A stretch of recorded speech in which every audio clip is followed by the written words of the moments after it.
ওকে, আচ্ছা, তাইলে এখন আমরা আমাদের ক্রোমোজোমের ভৌত গঠন তো মোটামুটি সবকিছু পড়া হয়ে গেছে। এখন আমরা জাস্ট বইয়ের মধ্যে যেসব পড়াশোনা আছে ওগুলো একটু অ্যানালাইসিস করে আসো। তাইলে আমরা তো মোটামুটি অনেক কিছু সম্পর্কে আইডিয়া আমরা পেয়ে গেছি। এখন আমরা কয়েকটা জিনিস পড়বো যেগুলো আমাদের জন্য খুবই গুরুত্বপূর্ণ, বিশেষ করে এমসিকিউতে এই কোয়েশ্চেনগুলো অনেক বেশি আসে। সেটা হচ্ছে ক্রোমোজোমকে আমরা বড় করে দুইটা ভাগে ভাগ করতে পারি, মানে ক্রোমোজোমের উপাদান কি কি আছে সেটা আমরা দুইটা ভাগে ভাগ করতে পারি। একটা হচ্ছে আমরা এখানে বেসিক্যালি একটা জিনিস উল্লেখ করে নাই, এটা হবে বেসিক্যালি একটা হচ্ছে নিউক্লিক অ্যাসিড, কি বলতেছি, একটা হচ্ছে নিউক্লিক অ্যাসিড, আর এদিকে হবে প্রোটিন। ঠিক আছে, তাহলে ক্রোমোজোমের মেইন ভাগের মধ্যে কি কি আছে, নিউক্লিক অ্যাসিড আছে আর একটা হচ্ছে প্রোটিন আছে। এই নিউক্লিক অ্যাসিডটা আবার দুইটা ভাগে ডিভাইডেড, একটা হচ্ছে ডিএনএ আর একটা হচ্ছে আরএনএ। আর যেটা প্রোটিন সেটা আবার দুই ভাগে ডিভাইডেড, একটা হচ্ছে উচ্চ আণবিক গুরুত্ব সম্পন্ন প্রোটিন হতে পারে যেগুলো খুবই ভাইটাল আমাদের উদ্ভিদের বা প্রাণীর বিভিন্ন ডিএনএ ভিত্তিক কাজ করার জন্য, আর একটা হচ্ছে নিম্ন আণবিক গুরুত্ব সম্পন্ন হতে পারে। ঠিক আছে, সো তোমাকে বেসিক্যালি এই সবগুলো লাগবে আমার এমসিকিউর জন্য, এগুলো বেসিক্যালি মুখস্থ করতে হবে। তাহলে আমরা যদি প্রোটিনগুলো একটু দেখি, আমি তোমাকে কিন্তু অলরেডি হিস্টোন প্রোটিন সম্পর্কে বলে ফেলছি। বলছি এই হিস্টোন নামক যে প্রোটিনটা সেটা শুধুমাত্র নিউক্লিয়াসে অ্যাভেলেবল। ঠিক আছে, দ্যাটস ওয়াই এই যে হিস্টোন, এটার আরেকটা নাম আছে, এটাকে আমরা নিউক্লিয় প্রোটিন নামেও ডাকতে পারি। ঠিক আছে, আচ্ছা, আরেকটা হচ্ছে প্রোটামিন আছে। ঠিক আছে, আরেকটার নাম কি, সেটা হচ্ছে প্রোটামিন। এখন হচ্ছে এই যে হিস্টোন প্রোটিন, তারপর হচ্ছে প্রোটামিন, এই জিনিসগুলোর আবার একটা কয়েকটা সোর্স আছে। ঠিক আছে, যেমন আমরা নিম্ন আণবিক গুরুত্ব সম্পন্ন পড়তেছি এখন, তাহলে নিম্ন আণবিকের মধ্যে এই হিস্টোনটা মাথায় রাখবা আর একটা হচ্ছে প্রোটামিনটা মাথায় রাখবা। তাহলে হিস্টোনটা আমরা বলতেছি কোথায় থাকে, সেটা হচ্ছে ক্রোমোজোমের মধ্যেই থাকে। আর প্রোটামিনটা খুব ইম্পর্টেন্ট, এটা এখান থেকে মেডিকেলও আসছে। ঠিক আছে, এই কোয়েশ্চেনটা মেডিকেলও আসছে। সেটা কি, সেটা হচ্ছে প্রোটামিনটা পাওয়া যায় শুধুমাত্র শুক্রাণুর ক্রোমোজোমে, সেটা হচ্ছে স্যালমন ফিশে পাওয়া যায়। ঠিক আছে, স্যালমন ফিশে শুক্রাণুর ক্রোমোজোমে কি পাওয়া যায়, প্রোটামিনটা পাওয়া যায়। এটা বই থেকে দেখবা, বই থেকে পড়ে নিতে পারবা। আর উচ্চ গুরুত্ব সম্পন্ন প্রোটিনের মধ্যে জাস্ট দুইটা মাথায় রাখবা, সেটা হচ্ছে একটা হচ্ছে ডিএনএ পলিমারেজ আর একটা হচ্ছে আরএনএ পলিমারেজ। এই দুইটা জিনিসই দেখবা যখন আমরা রেপ্লিকেশন ট্রান্সক্রিপশন পড়বো তখন দেখবে এই জিনিসগুলো খুবই কাজে লাগে। ঠিক আছে, মানে ভাইটাল কাজগুলো করে এই দুইটা প্রোটিন। ঠিক আছে, যেগুলোকে আমরা এনজাইমও বলতে পারি। একটা কথা মাথায় রাখবা আজকে থেকে, সেটা হচ্ছে যত এনজাইম আছে, এটা আমি এখানে লিখে দিচ্ছি, সকল এনজাইমই প্রোটিন। এটা তোমরা পড়ছো না, ক্ষারক আর ক্ষার নিয়ে এরকম একটা লাইন পড়ছিলা, সো এটা এখানে পড়বা। যতগুলো এনজাইম আছে সকল, কি লিখছি, যতগুলো এনজাইম আছে সকল এনজাইমই কি প্রোটিন, মাথায় রাখবা। ঠিক আছে, সকল এনজাইমই প্রোটিন, কিন্তু সব প্রোটিনই এনজাইম না। ঠিক আছে, এই কথাটা মাথায় রাখবা। আচ্ছা, তাহলে আমরা তো ভাই বুঝে গেছি। এখন হচ্ছে আমাদের আরেকটা জিনিস মাথায় রাখতে হবে, এই যে আমরা ডিএনএ পড়তেছি না, এই ডিএনএটা কোথায় বেশি পাওয়া যায়, সো এটা একটা কথা দিয়ে মাথায় রাখবে, সেটা হচ্ছে উল্টা সিস্টেম। দেখো ডিএনএর মধ্যে ডিএনএর 90% কোথায় থাকবে, ডিএনএর 90% থাকবে নিউক্লিয়াসে, এটাও একটা এমসিকিউর জন্য গুরুত্বপূর্ণ। আর 10% থাকবে হচ্ছে আমাদের সাইটোপ্লাজমে। ঠিক আছে, তাহলে ডিএনএ 90% থাকবে নিউক্লিয়াসে আর 10% থাকবে সাইটোপ্লাজমে। আরএনএর ক্ষেত্রে জিনিসটা উল্টা, কারণ আমরা জানি আরএনএর মেইন কাজটা করেই কে, রাইবোজোম। ঠিক আছে, কারণ রাইবোজোম মানেই আর আরএনএ, রাইবোজোমাল আরএনএ। এটা কিন্তু যখন রাইবোজোম পড়াইছি তখন পড়াইছিলাম যে আরএনএর 80 থেকে 90%ই হচ্ছে কি আর আরএনএ বা রাইবোজোমাল আরএনএ। দ্যাট মিনস আরএনএর মেইন পোর্শনটা কোথায় থাকবে, আরএনএর 90%-এ থাকবে কোথায়, সাইটোপ্লাজমে, আর বাদ বাকি 10% থাকবে কোথায়, নিউক্লিয়াসে। মানে উল্টা আর কি, এটা মাথায় রাখবা কষ্ট করে। ঠিক আছে, 10% থাকে নিউক্লিয়াসে। ক্লিয়ার? তাহলে আমরা এই চারটা আশা করি তাহলে পারবো। আচ্ছা, আসি তাহলে, এগুলো তো পড়াই ফেলছে আগেই, স্লাইডটা আবার রিপিট করছে। এখন হচ্ছে আমরা বেসিক্যালি পড়বো আমাদের ক্রোমোজোমের প্রকারভেদ। সো ক্রোমোজোমের প্রকারভেদ দুইটা দিয়েই দিতে পারে পরীক্ষায়। বেশি কমন হচ্ছে সেন্ট্রোমিয়ারের অবস্থান অনুযায়ী, এটা বেশি কমন, বাট সেন্ট্রোমিয়ারের সংখ্যাটাও কিন্তু দিয়ে দিতে পারে। ঠিক আছে, সেন্ট্রোমিয়ারের সংখ্যাটাও তোমাকে পরীক্ষায় দিয়ে দিতে পারে। সো আমাকে বেসিক্যালি এখানে জাস্ট নামগুলো একটু জানতে হবে, যেমন মনোসেন্ট্রিক হইতে পারে, ডাইসেন্ট্রিক হইতে পারে, পলি হইতে পারে, ডিফিউজড হইতে পারে, অথবা অ্যাসেন্ট্রিক হইতে পারে। তাহলে বেসিক্যালি আমরা আসো দেখে একটু পড়ি কোনটা কিরকম বা কোনটা শেপ কিরকম হবে। দেখো, যেটা মনোসেন্ট্রিক, আমরা তো জানি একটা নর্মাল ক্রোমোজোম কিভাবে থাকে, এখানে মাঝখানে একটা সেন্ট্রোমিয়ার থাকে আর উপরে একটা কি থাকে, এটা একটা ক্রোমোজোম আছে। তাহলে এই জিনিসটা হচ্ছে আমাদের মনোসেন্ট্রিক, এবং এটাই সবচেয়ে নর্মাল যে একটা ক্রোমোজোমের মধ্যে যা শুধুমাত্র একটাই কি থাকবে, সেন্ট্রোমিয়ার থাকবে, এই যে একটা সেন্ট্রোমিয়ার থাকবে, এই জন্য এটাকে আমরা কি বলতেছি, মনোসেন্ট্রিক বলতেছি। এখন হচ্ছে আরেকটা রকম হইতে পারে, কিরকম হইতে পারে, ডাইসেন্ট্রিক হইতে পারে। সো তুমি ডাইসেন্ট্রিকটা সাপোজ ধরো এরকম করে আঁকলা, এরকম করে আঁকলা, ঠিক আছে, এরকম করে আঁকলা, এখানে প্রত্যেকটা জায়গায় এক একটা ক্রোমোজোম, ধরো এখানে একটা সেন্ট্রোমিয়ার, এখানে একটা সেন্ট্রোমিয়ার, তাহলে এটা কি হইলো, এটা হচ্ছে ডাইসেন্ট্রিক ক্রোমোজোম হইলো। ঠিক আছে, ঠিক সেম ওয়েতে আমি যদি আরেকটা আঁকি, যেমন হচ্ছে ধরো পলিসেন্ট্রিক আঁকতেছি, পলিসেন্ট্রিকের মধ্যে ধরো এরকম করে অনেকগুলো ভাগ থাকবে। ঠিক আছে, অনেকগুলো ভাগ থাকবে। ঠিক আছে, এটাকে আমরা বলবো পলিসেন্ট্রিক, যেখানে আমরা অনেকগুলো সেন্ট্রোমিয়ার পাবো। এই যে এখানে একটা ধরো সেন্ট্রোমিয়ার, এখানে একটা সেন্ট্রোমিয়ার, এখানে একটা সেন্ট্রোমিয়ার, বা আরো পাইতে থাকবো। ঠিক আছে, তাহলে আমরা তো তিনটা টাইপ পড়ছি। একটা কি কি পড়ছি? একটা হচ্ছে মনো, যেখানে একটা সেন্ট্রোমিয়ার থাকবে, ডাই, পলি, এই তিনটা পড়ছি। এখন আমাকে পড়তে হবে ডিফিউজটা। সো ডিফিউজের ক্ষেত্রে কিরকম হয় জানো? ডিফিউজের ক্ষেত্রে সাপোজ আমি এটা দিয়ে বুঝাই দিতে পারবো। ধরো ডিফিউজের ক্ষেত্রে এই যে তোমার দেখো, ডিফিউজের ক্ষেত্রে এরকম তো ঠিক থাকবে, ধরো এরকম থাকবে, প্যারা নাই, এরকম আছে। কিন্তু এই যে মাঝখানে যে সেন্ট্রোমিয়ারগুলো আছে, এগুলো তুমি বুঝবা না। ঠিক আছে, অর্থাৎ এটা ডিফিউজড হয়ে আছে। ঠিক আছে, ছড়ায় ছিটায় আছে। বুঝতে পারছো? মানে এখানে সেন্ট্রোমিয়ারটা আছে, বাট তুমি চোখে দেখতেছো না বা তুমি বুঝতেছো না, কারণ এটা ছড়ায় ছিটায় আছে। এটার নাম হচ্ছে আমরা বলবো ডিফিউজড। ক্লিয়ার? আচ্ছা, আর অ্যাসেন্ট্রিক মানে তো নাই।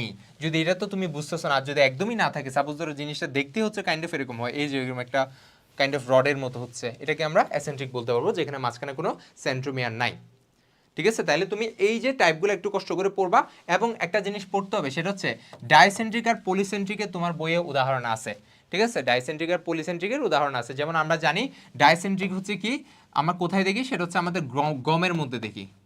ঠিক আছে, গমের কয়েকটা জাতের মধ্যে আমরা ডাইসেন্ট্রিক দেখি। আর পলিসেন্ট্রিকটা আমরা পড়বো হচ্ছে কোথায় দেখি, কলাতে।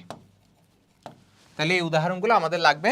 এই উদাহরণগুলো একটুকে আমার জন্য এনাফ, একটুক জানলে, এই চিত্রটা দিতে পারলে তুমি ফুল মার্কসটা পাবা। বাট এটাতে আমার একটা বেশি আসে না, জাস্ট এমসিকিউর জন্য পড়বা। বাট পরীক্ষা আসবে বেশি এটা, এবং এটা ভালো করে জানতে হবে। এবং তুমি কিন্তু এটা এসএসসিতে অনেক ভালো করে পড়ছো, আমি জানি তুমি এটা ভালো করে পড়ছো, কারণ এসএসসির জন্য এটা কমন ছিল। সেটা কি? সেটা হচ্ছে সেন্ট্রোমিয়ারের অবস্থান অনুযায়ী আমরা ক্রোমোজোমকে এখন ভাগ করব।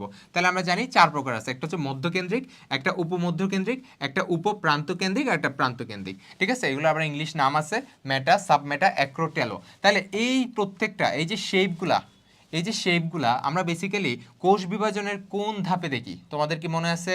সেটা হচ্ছে আমরা অ্যানাফেজে দেখতেছিলাম। ঠিক আছে, অ্যানাফেজে দেখতেছিলাম না? Prophase, prometaphase, metaphase, anaphase. এই অ্যানাফেজের মধ্যে আমরা সেন্ট্রোমিয়ারের অবস্থান অনুযায়ী ক্রোমোজোমকে বিভিন্ন আকৃতির দেখি, তাই না? আচ্ছা, তাহলে এখন এই শেপগুলো তোমাকে অবশ্যই আঁকা জানতে হবে। সাপোজ ধরো আমি যখন মধ্যকেন্দ্রিক আঁকবো, তখন হচ্ছে জাস্ট আমি একটা এরকম করে এঁকে দিব।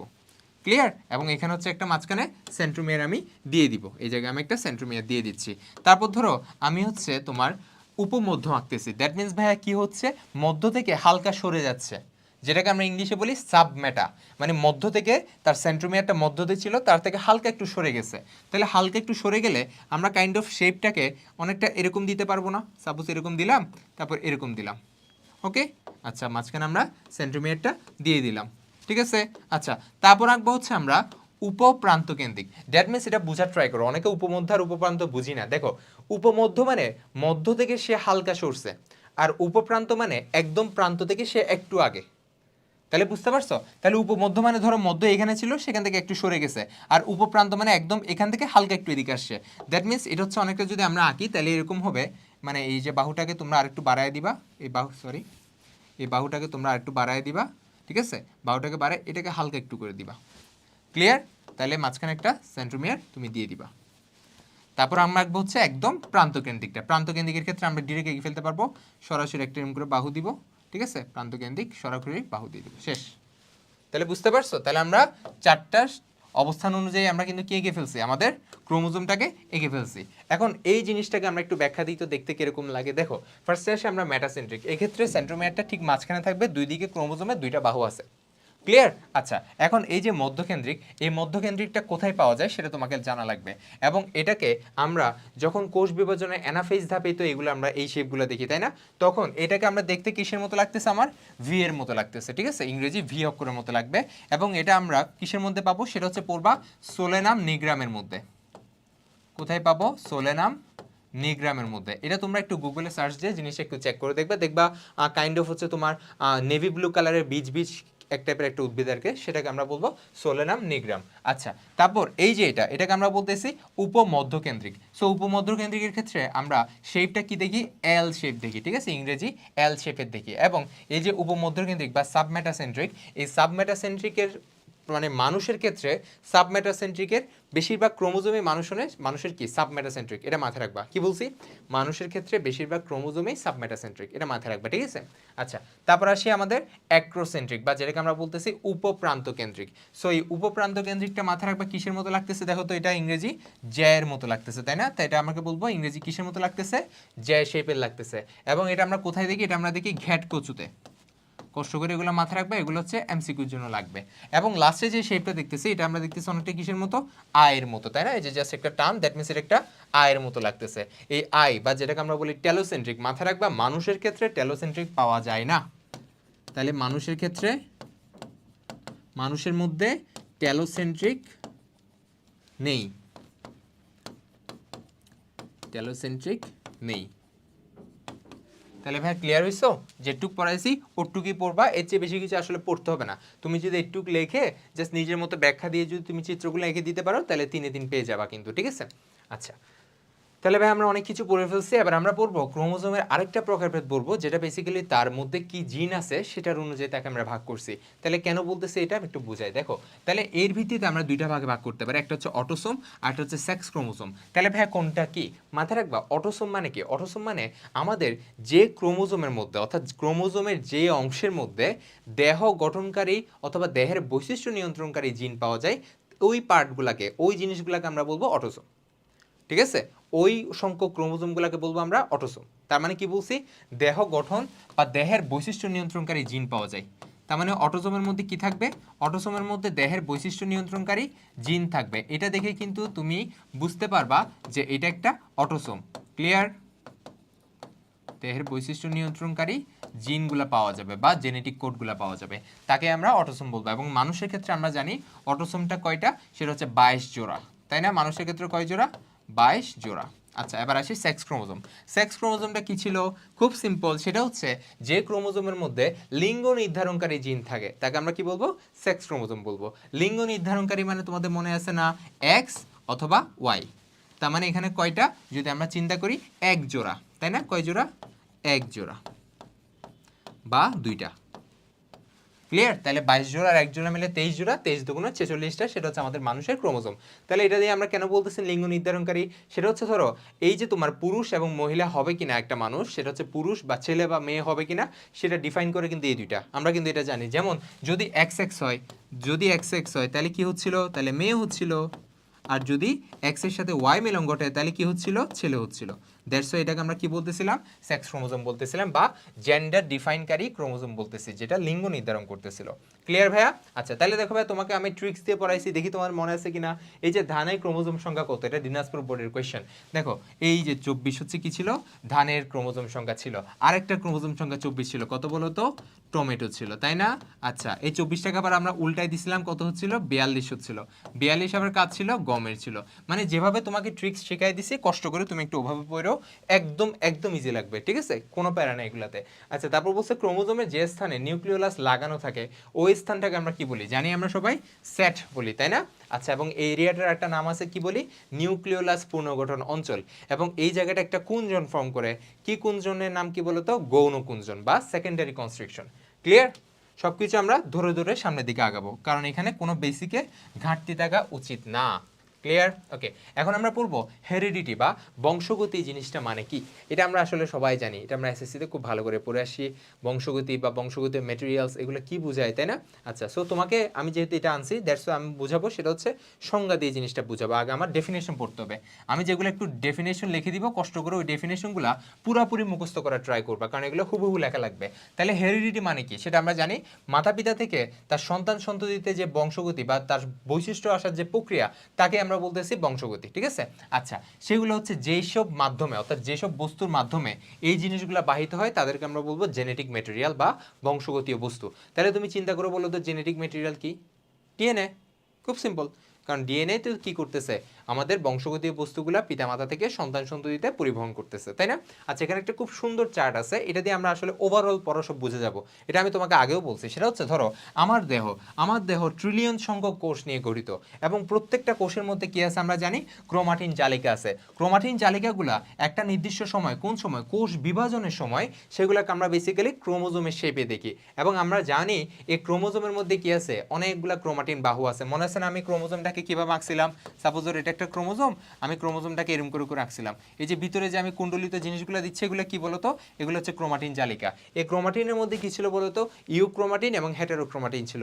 ওই ইউক্রোমাটিনের পার্টটাকে যদি আমরা কেটে নেই সেখান থেকে আমরা বেসিক্যালি কি পাবো, ডিএনএ পাবো, তাই না? কারণ আমরা জানি ইউক্রোমাটিনে কি করতেছিল, বংশগতি বা বৈশিষ্ট্য নির্ধারণের জন্য সুনির্দিষ্ট অঞ্চল ছিল। হেটেরোক্রোমাটিন থেকে কি পাই না আমরা, কোনো বংশগতি নির্ধারণকারী ডিএনএ পাই না, ঠিক আছে? ইউক্রোমাটিন থেকে পাই, মনে ছিল না? এটা একটু আগে পড়াইছিলাম কিন্তু। আচ্ছা, তাহলে আমরা ডিএনএ পাইলাম। আচ্ছা, তারপর ডিএনএ এর মধ্যে কিন্তু জাস্ট একটা জিন না, ডিএনএ এর মধ্যে কিন্তু অনেকগুলা জিন আছে। যেমন আমি যদি তোমাকে জাস্ট একটা বৈশিষ্ট্য দিয়ে বুঝাই, সাপোজ ডিএনএ এর এই অংশটা হচ্ছে কি করতেছে, তোমার চোখের রং নিয়ন্ত্রণ করতেছে। এই অংশটা তোমার উচ্চতা নিয়ন্ত্রণ করতেছে। এবং এই প্রত্যেকটা অঞ্চলের আলাদা নাম আছে। কি মনে আছে তোমার? এই প্রত্যেকটা অঞ্চলকে আমরা কি রাখতাম, সেটা হচ্ছে লোকাস। মানে কি, ডিএনএর যে সুনির্দিষ্ট অঞ্চলে আমরা জিন পাই ওই সুনির্দিষ্ট অঞ্চলকে আমরা কি বলতাম, লোকাস বলতাম। তাহলে এগুলো প্রত্যেকটা এক একটা লোকাস। ইভেন তুমি বিশ্বাস করবা, এটা একদম রিসেন্ট যেটা সায়েন্টিফিক গবেষণার মাধ্যমে বের করছে, সেটা হচ্ছে ধরো পিতার, বিশেষ করে পিতা, কারণ আমরা তো জানি নর্মালি পিতা হচ্ছে প্রকট বৈশিষ্ট্য থাকে, সো পিতার বৈশিষ্ট্য সবচেয়ে বেশি যায় আর কি। সো পিতার যদি লাইফে কোনো ট্রমা থাকে, বুঝছো, সিভিয়ার কোনো ট্রমা, ট্রমা মানে তো আমার আর বোঝানো লাগতেছে না, ওই ট্রমা বা ওই যে মানসিক যন্ত্রণা, এটা কিন্তু তার ছেলে মেয়ের মধ্যে ট্রান্সফার হয়। তো তুমি চিন্তা করতে পারতেছো ডিএনএ যে তোমার বংশগতি বস্তু ট্রান্সমিট করতেছে সেটা কোন লেভেলে। সো এটা দেখো না, আমরা যখন ইভেন এটা কিন্তু আমাদের শরীয়তে বলা আছে, যখন বলে বিবাহ করার জন্য তুমি অবশ্যই বংশ থেকে বিয়ে করবা, এরকম একটা কিন্তু লাইন কিন্তু মহানবী সাল্লাল্লাহু আলাইহি ওয়াসাল্লামও কিন্তু বলে গেছিলেন। তো তুমি বুঝতেছো কেন এই ওয়ার্ডটা ইউজ করছে, এটা কিন্তু পুরো একটা ব্যাখ্যা আছে। দেখো আমি তোমাকে বলতেছি এই যে তোমার যে পিতামাতার যে তোমার লাইফের ট্রমা, এগুলো সন্তান সন্ততির মধ্যে যাচ্ছে। ইভেন তুমি যদি তার বৈশিষ্ট্যগুলো, তার জীবদ্দশায় যত বৈশিষ্ট্যগুলো, যেমন এক এক বংশের এক একটা কিন্তু স্বভাব থাকে, তাই না? এটা কিন্তু তোমরা বাংলাদেশের লোকাল সমাজের মধ্যে দেখে আসতেছিলা, এক এক বংশের এক এক রকম স্বভাব থাকে। সো এইটার জন্য বলছে তোমরা বেসিক্যালি বংশ দেখে বিয়ে করো, ঠিক আছে? সো জাস্ট আমি তোমাকে একটা উদাহরণ দিয়ে জিনিসটা বুঝাইলাম যে এইগুলা অনেক ম্যাটার করে। মানে এই যে জিন, এটা কত ভাস্ট একটা জিনিস, তুমি যদি চিন্তা করো তাহলে বুঝতে পারবা। ক্লিয়ার? আচ্ছা, আমরা কিন্তু আরো বিস্তারিত পড়বো সবকিছু, কোনো প্যারা নেওয়ার দরকার নেই। এখন হচ্ছে আমরা আরেকটা খুব ইম্পর্টেন্ট টপিকে যাচ্ছি, সেটা হচ্ছে নিউক্লিক অ্যাসিড। মানে আমরা তো বলছিলাম নিউক্লিক অ্যাসিড আছে আর হচ্ছে প্রোটিন আছে, তাহলে এই যে নিউক্লিক অ্যাসিডটা আমরা এখন পড়াশোনা করব, ঠিক আছে? আচ্ছা, তাহলে নিউক্লিক অ্যাসিড মানে তো আমরা জানি কি, ডিএনএ অথবা আরএনএ। ক্লিয়ার? আচ্ছা, তাহলে নিউক্লিক অ্যাসিডটা কে আবিষ্কার করছে, কোথায় করছে, এগুলো একটু আমার পড়তে হবে। আসি, তাহলে নিউক্লিক অ্যাসিডটা আবিষ্কার করছে একজন বিজ্ঞানীর নাম মাথায় রাখবা, সেটা হচ্ছে ফ্রেডরিক মিশার। তাহলে জাস্ট মাথায় রাখতে পারবা মিশার। মিশার কি করছে, কোত্থেকে, সেটা হচ্ছে মিশার হচ্ছে ধরো আমার এখানে হচ্ছে কি হয়েছে, একটা কাইন্ড অফ একটা পিম্পল হয়েছে। আমরা তো জানি পিম্পলকে যখন আমরা চাপ দিয়ে বের করে ফেলি সাদা সাদা কিছু পুঁজ বের হয়, তাই না? আমি একদম খুব সিম্পলি বলি, সাদা সাদা কিছু পুঁজ বের হচ্ছে। ওই যে যে পুঁজগুলা, আমাকে বলো তো এই পুঁজগুলা বেসিক্যালি কি, তুমি কি জানো? এই পুঁজগুলো হচ্ছে শ্বেতরক্তকণিকা, ডেড শ্বেতরক্তকণিকা। আমি যদি বলি ডেড, অর্থাৎ অলরেডি এগুলো মরে গেছে, ডেড ডাব্লিউবিসি। ক্লিয়ার? যেগুলো তোমরা পুঁজের মধ্যে সাদা সাদা দেখতেছো। এখন এগুলো সাদা কেন বলো তো? কারণ শ্বেত রক্তকণিকার কালারই সাদা। এবং এখানেই কেন তুমি শ্বেত রক্তকণিকা পাচ্ছ বলো তো? কারণ এখানে হচ্ছে তোমার কি হচ্ছে, যেখানে পিম্পল আছে সেখানে হচ্ছে জীবাণু আক্রমণ করছে, অথবা ওখানে জীবাণু ছিল, দ্যাটস ওয়াই ওখানে পিম্পলটা গ্রো করছে। এখন যদি তুমি বলো ভাইয়া পিম্পল কেন গ্রো করছে, একটু করে তোমাকে বুঝাই। সেটা হচ্ছে এখানে যে জীবাণু আছে দ্যাটস ওয়াই এখানে পিম্পল গ্রো করছে, বিষয়টা এরকম না। ধরো এখানে জীবাণু আছে, এটাকে তো এখন আমার মেরে ফেলতে হবে, তাহলে মেরে ফেলার জন্য রক্ত থেকে কে যাবে বলো তো? শ্বেত রক্তকণিকা যাবে। কেন কেন আমরা জানি? সেটা হচ্ছে শ্বেত রক্তকণিকাকে আমরা কি বলি? দেহের আণুবীক্ষণিক সৈনিক বলি। এগুলো কিন্তু এসএসসিতে পড়ছো। কি বলতেছি? দেহের আণুবীক্ষণিক সৈনিক বলতেছি। এখন আমাদের তাইলে শ্বেত রক্তকণিকা করতেছে কি, ওই জায়গায় যাবে, গিয়ে কি করবে, ফ্যাগোসাইটোসিস করবে। ফ্যাগোসাইটোসিস করে ওখানকার জীবাণুগুলোকে মেরে ফেলবে। তো জীবাণুগুলোকে মেরে ফেলার পরে এই যে ডাব্লিউবিসি ও নিজেও কিন্তু মারা যাবে। মারা যাওয়ার পর ওখানে একটা পুঞ্জীবিত হয়ে পিম্পল তৈরি করে। ঠিক আছে, বুঝতে পারছো? আচ্ছা, সবকিছু কিন্তু বুঝার আছে। সো ওই যে যে শ্বেতরক্তকণিকা, মৃত শ্বেতরক্তকণিকার যে পুঁজ, ওই পুঁজ থেকেই সে হচ্ছে কি এই রাসায়নিক পদার্থটা আলাদা করছে, অর্থাৎ ডিএনএ আরএনএ অথবা নিউক্লিক অ্যাসিডকে সে আলাদা করছে। তাহলে একটু হিস্ট্রি জানো তোমার জন্য মোর দেন এনাফ। এখন আমরা পড়বো বেসিক্যালি ডিএনএ আরএনএ যে আমরা এখন পড়বো, তাহলে এই যে নিউক্লিক অ্যাসিডের কি কি আছে, কি কি দিয়ে তারা গঠিত, তাদের কোনো আলাদা নাম আছে কিনা, তো এটা জানতে হবে। নিউক্লিক অ্যাসিডের খুব গুরুত্বপূর্ণ একটা নাম আছে। নিউক্লিক অ্যাসিডকে আমরা ডাকি মাস্টার মলিকিউল। চিন্তা করো না, আমাদের এই যে তোমার মলিকিউল যা যা আছে, মলিকিউল মানে তো জানি যত রকম অণু আছে তার মধ্যে সবচেয়ে প্রধান কে? ডিএনএ অথবা আরএনএ। এটা তো আমরা সবাই জানি যদি আমরা জীবের দেহ চিন্তা করি, তাই না? দ্যাটস ওয়াই এটাকে কি বলতেছি, মাস্টার মলিকিউল বলতেছি। কিন্তু এখানে কোয়েশ্চেন আবার কাহিনী আছে, ঠিক আছে? এটা কিন্তু একবার এসে ঝামেলা করছিল, আমি একটু লিখে দিই। সেটা হচ্ছে বলছে নিচের কোনটিকে মাস্টার মলিকিউল বলা হয়। তাহলে তোমাকে যদি অপশনগুলো এরকম দেয়, একটা ধরো আমাকে দিচ্ছে নিউক্লিক অ্যাসিড, ধরো তোমাকে নিউক্লিক অ্যাসিড দিছে, এরপর ধরো তোমাকে ফ্যাটি অ্যাসিড দিছে, এরপর তোমাকে দিছে অ্যামাইনো অ্যাসিড, ঠিক আছে, তারপর দিছে তোমাকে অ্যামাইনো অ্যাসিড, তারপর ধরো তোমাকে আদার যে কোনো একটা জৈব অ্যাসিড, এরকম কিছু একটা দিছে, তখন তোমার আনসারটা কী হবে আমাকে বলো তো? তখন তোমার আনসারটা হবে অবভিয়াসলি নিউক্লিক অ্যাসিড, বিকজ আমরা পড়ছি, ঠিক আছে। কিন্তু মজার বিষয়, একটু পরে তুমি দেখবা ডিএনএকেও কি বলা হয়েছে? মাস্টার মলিকুল বলা হয়েছে, এবং এটা কিন্তু আবার মেডিকেল আসছে, নিচের কোনটিকে মাস্টার মলিকুল বলা হয়। ওখানে কিন্তু আনসারটা কি ছিল? ডিএনএ ছিল। কারণ কারণ ওখানে অপশনগুলো ছিল এরকম, ডিএনএ, আরএনএ, তারপর দিছে প্রোটিন, তারপর দিছে আরেকটা শর্করা, এরকম হচ্ছে তোমার অপশনগুলো দিছিল। তো এরকম যখন তোমাকে অপশন দিবে তখন তোমার আনসারটা হবে ডিএনএ। তার মানে একটা জিনিস মাথায় রাখবা, মাস্টার মলিকুল কিন্তু নিউক্লিক অ্যাসিডকে বলা হয়, আবার নিউক্লিক অ্যাসিডের মধ্যেই তো কি আছে? ডিএনএ আছে, তাই না? তুমি তো বলবে ভাই দুইটাই সেম জিনিস। হ্যাঁ, দুইটাই সেম জিনিস, যেহেতু তোমার এই যে এইচএসসি লাইফে একটু এলোমেলো, এইচএসসি লাইফে যেরকম বই আছে তোমার পরীক্ষা এরকমই দেওয়া লাগবে।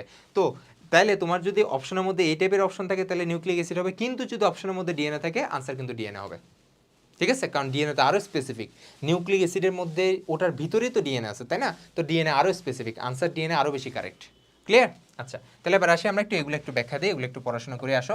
সেটা হচ্ছে আমাদের এই যে নিউক্লিক অ্যাসিড, বা আমরা যদি বলি এখন আমরা ডিএনএ পড়বো, সো ডিএনএ অথবা আরএনএ, এখানের মধ্যে তিনটা অংশ থাকে। কি কি অংশ থাকে? একটা হচ্ছে পেন্টোজ সুগার থাকে, ভালো করে খেয়াল করো, তারপর হচ্ছে নাইট্রোজেন বেস থাকে, এরপর হচ্ছে ফসফরিক অ্যাসিড থাকে। কি বললাম? পেন্টোজ সুগার থাকে, নাইট্রোজেন বেস থাকে, ফসফরিক অ্যাসিড থাকে। ভাইয়া এখানে পেন্টোজ মানে কি বলো তো? পেন্টোজ মানে 5টা কার্বন থাকবে, ঠিক আছে। এই যে সুগার, সুগারের মধ্যে কি থাকবে? 5টা কার্বন থাকবে। ক্লিয়ার? আচ্ছা, তো 5টা কার্বনযুক্ত সুগারের আবার আলাদা নাম আছে, এটাকে আমরা বলি রাইবোজ সুগার। কি বলি? Ribose sugar. ক্লিয়ার? আচ্ছা, তারপর আসি নাইট্রোজেন বেসে। নাইট্রোজেন বেসের মধ্যে আবার কয়েকটা আছে, আমরা এগুলো অলরেডি জানি, তাই না? পিউরিন বেস আছে, পাইরিমিডিন বেস আছে, এগুলো আমরা আলাদা পড়বো, সমস্যা নেই। এরপর আছে হচ্ছে ফসফরিক অ্যাসিড। ফসফরিক অ্যাসিডটা বেসিক্যালি H3PO4 কে তো আমরা কি বলি? ফসফরিক অ্যাসিড বলি। বাট এখানে তোমার ফসফরিক অ্যাসিডটা এভাবে থাকে না, এখানে বেসিক্যালি ফসফেট হিসেবে থাকে, মানে PO4 3- হিসেবে থাকে। তাহলে এই তিনটা জিনিস দিয়ে আমার কি গঠিত হচ্ছে? নিউক্লিক অ্যাসিডটা গঠিত হচ্ছে। কি কি? পেন্টোজ সুগার, 5টা carbon, that's why pentose sugar বলতেছি, নাইট্রোজেন বেস এবং ফসফরিক অ্যাসিড দিয়ে। ক্লিয়ার? আচ্ছা, তারপর আসি, এখন আমরা একটু বিস্তারিত পড়বো, সেটা হচ্ছে কোথায় কি কি আছে। দেখো, এই যে পেন্টোজ সুগার যেটা বললাম, সেটা রাইবোজ সুগারও হইতে পারে, ডিঅক্সি রাইবোজ সুগার হইতে পারে, তাই না? আমরা কিন্তু পড়ছি রাইবোজ সুগার কার মধ্যে থাকে? আরএনএ এর মধ্যে থাকে। আর ডিঅক্সি রাইবোজ কার মধ্যে থাকে? সেটা হচ্ছে ডিএনএ এর মধ্যে থাকে। তারপর নাইট্রোজেন গঠিত ক্ষারটাই আমরা বেসিক্যালি একটু ব্যাখ্যা দিয়ে পড়বো, সেটা হচ্ছে নাইট্রোজেন গঠিত ক্ষার, সেটা আবার দুইটা ভাগ আছে, একটা হচ্ছে পিউরিন বলতে পারি, আর একটা হচ্ছে পাইরিমিডিন বলতে পারি। এখন একটা জিনিস মাথায় রাখবা, এখানে একটা থিওরি ফলো করে, সেটা হচ্ছে দেখো, এই যে পিউরিন যেটা, সেটা হচ্ছে দুই প্রকার, একটা হচ্ছে অ্যাডেনিন আর একটা হচ্ছে গুয়ানিন, তাই ঠিক আছে। তাহলে পিউরিনের মধ্যে কি আছে? এ আছে আর জি আছে। আর পাইরিমিডিনের মধ্যে কি আছে? তিনটা, সাইটোসিন, থায়ামিন, ইউরাসিল। তোমাদের মনে হয় এসএসসির নলেজ এই জিনিসটা মনে আছে, বা এখানে একটা জিনিস মাথায় রাখবা, সেটা হচ্ছে ডিএনএর ক্ষেত্রে কি থাকে? ডিএনএর ক্ষেত্রে হচ্ছে থায়ামিন থাকে। ক্লিয়ার? আর যখন ডিএনএর বদলে আরএনএ হয়ে যাবে তখন থায়ামিনের বদলে কি থাকে? ইউরাসিল থাকে। এই লাইনটা কি তোমাদের মনে আছে? অর্থাৎ আমরা যখনই ডিএনএ থেকে আরএনএতে কনভার্ট করব, আমাদের ডিএনএ সিকোয়েন্সের মধ্যে যতগুলো থায়ামিন আছে ওগুলো কনভার্ট হয়ে ইউরাসিল হয়ে যাবে। এটা তো তোমাদের মনে আছে, তাই না? তাহলে এখান থেকে এই লাইনটা মাথায় রাখবা, আমাদের আরএনএতে, এটা আমরা আরএনএ পড়লে সেখানে আবার পড়বো, প্যারা নাই। আরএনএর মধ্যে থায়ামিনের পরিবর্তে, মানে এখানে আরএনএতে থায়ামিনটা থাকে না, সেটা চেঞ্জ হয়ে যায়, সেটার পরিবর্তে কি হয়ে যায়? ইউরাসিল বসে। জাস্ট এই লাইনটা মাথায় রাখবা। ক্লিয়ার? আচ্ছা, তারপর আরেকটা জিনিস মাথায় রাখবো, সেটা হচ্ছে দেখো, পিউরিন, এই নামটা ভাইয়া ছোট না? দেখো, নাম যার ছোট, গাঠনিক সংকেত তার বড়। এই যে তুমি নেমোনিক্সটা মাথায় রাখবা, নাম যার ছোট তার গাঠনিক সংকেত বড়, মানে মাথায় রাখবা পিউরিন নামটা হচ্ছে ছোট, কিন্তু পিউরিনের মধ্যে তার যে গঠন, অর্থাৎ পিউরিনের মধ্যে যা যা আছে অ্যাডেনিন আর গুয়ানিন, তাদের যে গঠন, সেখানে হচ্ছে দুইটা রিং থাকে, অর্থাৎ দুইটা রিং থাকে। ক্লিয়ার? আর পাইরিমিডিন নামটা বড় না, কিন্তু তার গাঠনিক স্ট্রাকচারটা ছোট, অর্থাৎ এখানে মাথায় রাখবা সবার ক্ষেত্রে একটা রিং থাকে। এই যে যেগুলো পড়াইছে এগুলো মাথায় রাখতে পারবা কষ্ট করে? তাহলে পিউরিন নামটা হচ্ছে ছোট, বাট নাম যা ছোট তার কাজে সে বড়, অর্থাৎ তার গাঠনিক সংকেতে রিং থাকবে দুইটা। আর পাইরিমিডিন, এটার নামটা লম্বা, বাট এটার রিং থাকবে একটা। ক্লিয়ার? ওকে, তারপর আসে ফসফরিক অ্যাসিড, এত বোঝানো কিছু না। এখন হচ্ছে আমরা স্পেসিফিক ওয়েতে পড়বো। তোমরা হয়তো বা অনেকে কনফিউজ থাকো মাঝে মধ্যে, যখন ওই যে হালকা পাতলা এতক্ষণ পড়াইলাম না, অনেকে কিন্তু তাও কনফিউজ থেকে যাও। এখন আমরা বিস্তারিত পড়বো, ইনশাল্লাহ কারো বিন্দু মাত্র কোনো সমস্যা থাকবে না, ঠিক আছে? আচ্ছা আসি, ফার্স্ট আমরা পেন্টোজ সুগার নিয়ে ব্যাখ্যা দিব। তাহলে ভাইয়া পেন্টোজ সুগার তোমাদের মনে আছে না কি বলছি? পেন্টোজ মানে 5 কার্বনযুক্ত শর্করা। এখন 5 কার্বনযুক্ত শর্করার নাম আমরা কি জানি? রাইবোজ শর্করা, ঠিক আছে? এখন এটা আবার 2 টাইপের হইতে পারে। দেখো রাইবোজ শর্করাটা 2 টাইপের হইতে পারে। হয়তো বা এটা কি হইতে পারে, এটা হচ্ছে আমাদের ডিঅক্সি হইতে পারে, অথবা জাস্ট রাইবোজ শর্করা হইতে পারে। আমরা জানি ডিএনএ মানে কি? ডিএনএ মানে ডিঅক্সি রাইবো নিউক্লিক অ্যাসিড, আর আরএনএ মানে কি? Ribo nucleic acid. তার মানে তো আমরা বুঝে গেছি এই পেন্টোজ সুগারের উপর ভিত্তি করেই বেসিক্যালি ডিএনএ আরএনএ দুইটা 2 ভাগে ডিভাইডেড, তাই না? বুঝে গেছি না? দেখো এই পেন্টোজ সুগারের মধ্যে যদি ডিঅক্সি থাকে, এই ডিঅক্সি নামের জন্য তাকে আমরা ডিএনএ বলতেছি, আর যদি নর্মালি রাইবোজ শর্করায় থাকে, কোনো চেঞ্জ নেই, তখন তাকে আমরা আরএনএ বলতেছি। এখন অনেকে কনফিউজ, ভাই এটা কি বললেন বুঝি নাই। আসলে আমরা স্ট্রাকচার দিয়ে বুঝবো, ঠিক আছে? দেখো এটা হচ্ছে বেসিক্যালি আমরা একটা পেন্টোজ সুগার আঁকছি, এখানের মধ্যে 5টা কার্বন। এই যে এটা হচ্ছে 1 নাম্বারটা, এটা 2 নাম্বারটা, এটা 3 নাম্বারটা, এটা 4 এবং এটা 5, ঠিক আছে? এটা এই জায়গাটা তোমাদের বইয়ের মধ্যে লেখা আছে CH2OH, দুইটাই সেম জিনিস, কোনো সমস্যা নেই। তাহলে ভাই বুঝতেছি এটা একটা রাইবোজ শর্করার প্যাটার্ন, ঠিক আছে? আচ্ছা এখন এই রাইবোজ শর্করার প্যাটার্নের মধ্যে মাথায় রাখবা নর্মালি থাকে হচ্ছে এরকম, ঠিক আছে? নর্মালি রাইবোজ থাকে হচ্ছে এরকম, এটা রাইবোজ লেখা আছে, ঠিক আছে? আচ্ছা কিন্তু রাইবোজ শর্করার 2 নাম্বার কার্বন, অর্থাৎ এই যে 2 নাম্বার কার্বন থেকে যদি অক্সিজেনটা চলে যায়, এই যে এখানে অক্সিজেন আছে না, দেখো এখানে কিন্তু অক্সিজেন নাই। তার মানে রাইবোজ শর্করার 2 নং কার্বন থেকে যদি অক্সিজেনটা রিমুভ হয়ে যায়, তখন তাকে আমরা বলবো ডিঅক্সি। ডি মানে তো বাদ, অক্সি মানে অক্সিজেন। তার মানে 2 নাম্বার কার্বন থেকে যদি অক্সিজেনটা চলে যায়, তখন তাকে বলবো আমরা ডিঅক্সি রাইবোজ। ক্লিয়ার? তাহলে ডিএনএর গঠনে কোনটা থাকবে? এটা থাকবে। আর আরএনএর গঠনে কোনটা থাকবে? এটা থাকবে। একদম ক্লিয়ার? ওকে, আমি একটু লিখে দিতে, আমার সমস্যা নেই। তাইলে আমাদের ডিঅক্সি মানে কি? ডিঅক্সি মানে আমরা জানি অক্সিজেন রিমুভাল, বা অক্সিজেন থাকে না। কয় নাম্বার কার্বনে থাকে না? রাইবোজ শর্করার 2 নং কার্বনে, ঠিক আছে? তাহলে 2 নং কার্বনে যদি কি থাকে না? অক্সিজেন থাকে না, দ্যাটস ওয়াই তাকে আমরা কি বলতেছি? ডিঅক্সি বলতেছি। এটুক তো ক্লিয়ার। আচ্ছা তারপর তোমাদের বইয়ে দেখবা একটা খুব সুন্দর করে একটা নাম আছে, সেটা হচ্ছে আমরা এটাকে আরো স্পেসিফিকভাবে বলতে পারি বিটা ডি। দেখবে এটা বলা আছে একটা জিনিস, সেটা হচ্ছে বিটা ডি রাইবোজ, এরকম একটা নাম বলা আছে। দেখবা তোমার বইয়ের মধ্যে লেখা আছে বিটা ডি রাইবোজ। তাহলে ভাই অনেকে আমাকে কোয়েশ্চেন করে, তাহলে আপাতত বুঝছো ডিএনআরএন এর কাহিনী তো বুঝছো। এখন অনেকে আমাকে কোয়েশ্চেন করে, ভাইয়া বিটা ডি মানে কি? একটা জিনিস মাথায় রাখবে, এই যে এখানে বিটা লেখছে না, বিটা, বিটা মানে কি জানো? বিটা মানে হচ্ছে এই যে এখানে, এই যে এখানে 1 নাম্বার কার্বনে, বিটাটা ডিফাইন হয় 1 নাম্বার কার্বন দিয়ে। এই যে 1 নাম্বার কার্বনে এই যে OH গ্রুপ আছে না, এটা যদি উপরে থাকে তখন তাকে বলবো আমরা বিটা। আর যদি এই OHটা যদি নিচে থাকে, Hটা যদি উপরে থাকতো, তখন তাকে বলবো আমরা আলফা। এটা কিন্তু তোমরা আগেও পড়ছো, মনে আছে? কোষ প্রাচীরের গঠনের মধ্যে পড়ছো সেলুলোজ। সেলুলোজ মানে কি? সেলুলোজ মানে হচ্ছে বিটা ডি গ্লুকোজ। মনে পড়ছে? ওই যে বিটাটা হচ্ছে এটা, যেখানে বিটা দেখবা সেখানে মাথা রাখবা 1 নাম্বার কার্বনে OHটা উপরে। তার মানে বিটা মানে কি? বিটা মানে হচ্ছে 1 নং কার্বনে যদি OH উপরে থাকে তাকে আমরা বিটা বলি। এখন অনেকে আবার ডি মানে কি জিজ্ঞাসা করো। ডি মানে কি এটা আসলে এখন জানতে হবে না, এটা তোমরা 3 নাম্বার চ্যাপ্টারে কোষ রসায়ন চ্যাপ্টারে ডিটেইলস জানতে পারবা। বাট তাও একটু বলে রাখি, এটা হচ্ছে আলোর দিকের ভিত্তিতে হচ্ছে শেপটা নির্ধারণ করে। সো আলোর দিকের ভিত্তিতে 2 টাইপের হতে পারে, একটা হচ্ছে ডেক্সট্রো রোটেটরি, একটা হচ্ছে লেভো রোটেটরি। জানবা, বিস্তারিত জানবা, প্যারা নাই। ধরো আমি ধরো এভাবে দাঁড়াইছি, আমার হাতটা ধরো এভাবে, ঠিক আছে? আমার হাত ধরো এভাবে। তো আমরা যদি আয়নার মধ্যে দেখি, ঠিক আমার হাতের উল্টা শেপটা দেখা যাবে না, তাই না? ধরো আমি কলমটাকে এভাবে ধরছি, আয়নার মধ্যে কিন্তু আমি এভাবে দেখবো, তাই না? একটু উল্টা দেখি না? এটা বেসিক্যালি এটার ভিত্তিতে হচ্ছে ডি আর এল 2টা ভাগে ভাগ করছে। ডি মানে হচ্ছে ডেক্সট্রোরোটেটরি, আর এল মানে ল্যাবোরোটেটরি। জাস্ট নামগুলো একটু কষ্ট করে মাথায় সেট রাখো, আর কিচ্ছু জানতে হবে না। তাহলে ভাই পেন্টোজ সুগার সম্পর্কে আমরা বিস্তারিত জানছি না? আচ্ছা, কখন ডিএনএ হবে কখন আরএনএ হবে এটা আমরা জেনে গেছি, ওকে। এবং পেন্টোজ সুগারের শেপটাও আশা করি তোমরা জানছো। এখন আমরা জানবো, আমরা এখন কি জানবো? এখন আমরা জানবো নাইট্রোজেন গঠিত ক্ষার সম্পর্কে। আমরা তো অলরেডি পড়ে ফেলছি, কি পড়ছি? পিউরিন। এই যে পিউরিন বলছি, নাম তার ছোট কিন্তু তার কি থাকবে? রিং হচ্ছে 2টা থাকবে, অর্থাৎ তার শেপটা বড় হবে। দেখছো এখানে কি আছে? 2টা রিং আছে। ক্লিয়ার? আচ্ছা, আর পাইরিমিডিন নাম তার বড় কিন্তু তার রিং থাকবে একটা একটা করে, অর্থাৎ তার গঠনটা ছোট হবে। ক্লিয়ার? আচ্ছা, তাহলে এখন হচ্ছে তোমাদের মাঝে মধ্যে পরীক্ষা, এটা হচ্ছে তোমার রাজশাহী বোর্ডের 22-এর একটা কোয়েশ্চেন দিয়ে দিছিল এরকম। এই কোয়েশ্চেনটা দিছিল এরকম, একটা চিত্র দিয়ে দিছিল, বলছে উদ্দীপকের চিত্রটা কোন ধরনের নাইট্রোজেন গঠিত ক্ষারক। এটাতে একটা প্যারা খাওয়াই দিছে, কারণ কেউ আসলে এই জিনিসগুলো পড়ে না, মানে এই যে গাঠনিক সংকেত কেউ মুখস্থ করে না। তো তোমার কি মুখস্থ করা লাগবে? না, তোমার এখনো মুখস্থ করতে হবে না, তোমার জাস্ট চিত্রটা দেখে চিনতে হবে যে এটা কি। আর তোমার পরীক্ষায় খাতায় আঁকতে হবে না, সিকিউর জন্য লিখতে হবে না, বাট এমসিকিউতে এটা দেখে চিনতে হবে। তাহলে এবার চিনবো কিভাবে? আমরা একটু আসি দেখি চিনবো কিভাবে। ফার্স্ট আমরা পিউরিন দেখতেছি, তাহলে পিউরিন মানে তো আমরা আগে মাথায় সিলেক্ট করে ফেলবো যে দুইটা রিং আছে কিনা, তাহলে একটা ফিল্টারিং হয়ে গেল। তারপর আমরা অ্যাডেনিন আর গুয়ানিনকে কিভাবে চিনবো দেখি, আমাকে বলো তো অ্যাডেনিন আর গুয়ানিনকে কিভাবে চিনবো। একদম সিম্পলি মাথায় রাখবা, সেটা হচ্ছে গুয়ানিনের মধ্যে একটা সিও থাকবে। ক্লিয়ার? সো গুয়ানিনের মধ্যে একটা কি থাকবে? সিও থাকবে। এটা আজকে থেকে মাথায় একদম সেট, যে গুয়ানিন হলে তার উপর একটা কি থাকবে? সিও থাকবে। সিওকে আমরা একটা সুন্দর নামে রাখি, সেটা হচ্ছে কার্বনিল গ্রুপ। ঠিক আছে, এটা তোমরা জৈব যৌগে পড়লে পাবা। সিওকে আমরা বলি কার্বনিল গ্রুপ থাকবে। তাহলে আমাদের গুয়ানিনের মধ্যে একটা কার্বনিল গ্রুপ থাকবে। তাহলে এবার আসি আমরা পাইরিমিডিনের তিনটাকে আমরা কিভাবে আলাদা করে আইডেন্টিফাই করতে পারবো। আচ্ছা, একটা কথা মাথায় রাখবা, সেটা হচ্ছে আমার বেসিক্যালি এই যে তিনটার মধ্যে আসবে হচ্ছে কি জানো, থায়ামিন আর ইউরাসিলকে আমি কিভাবে চিনবো সেটা।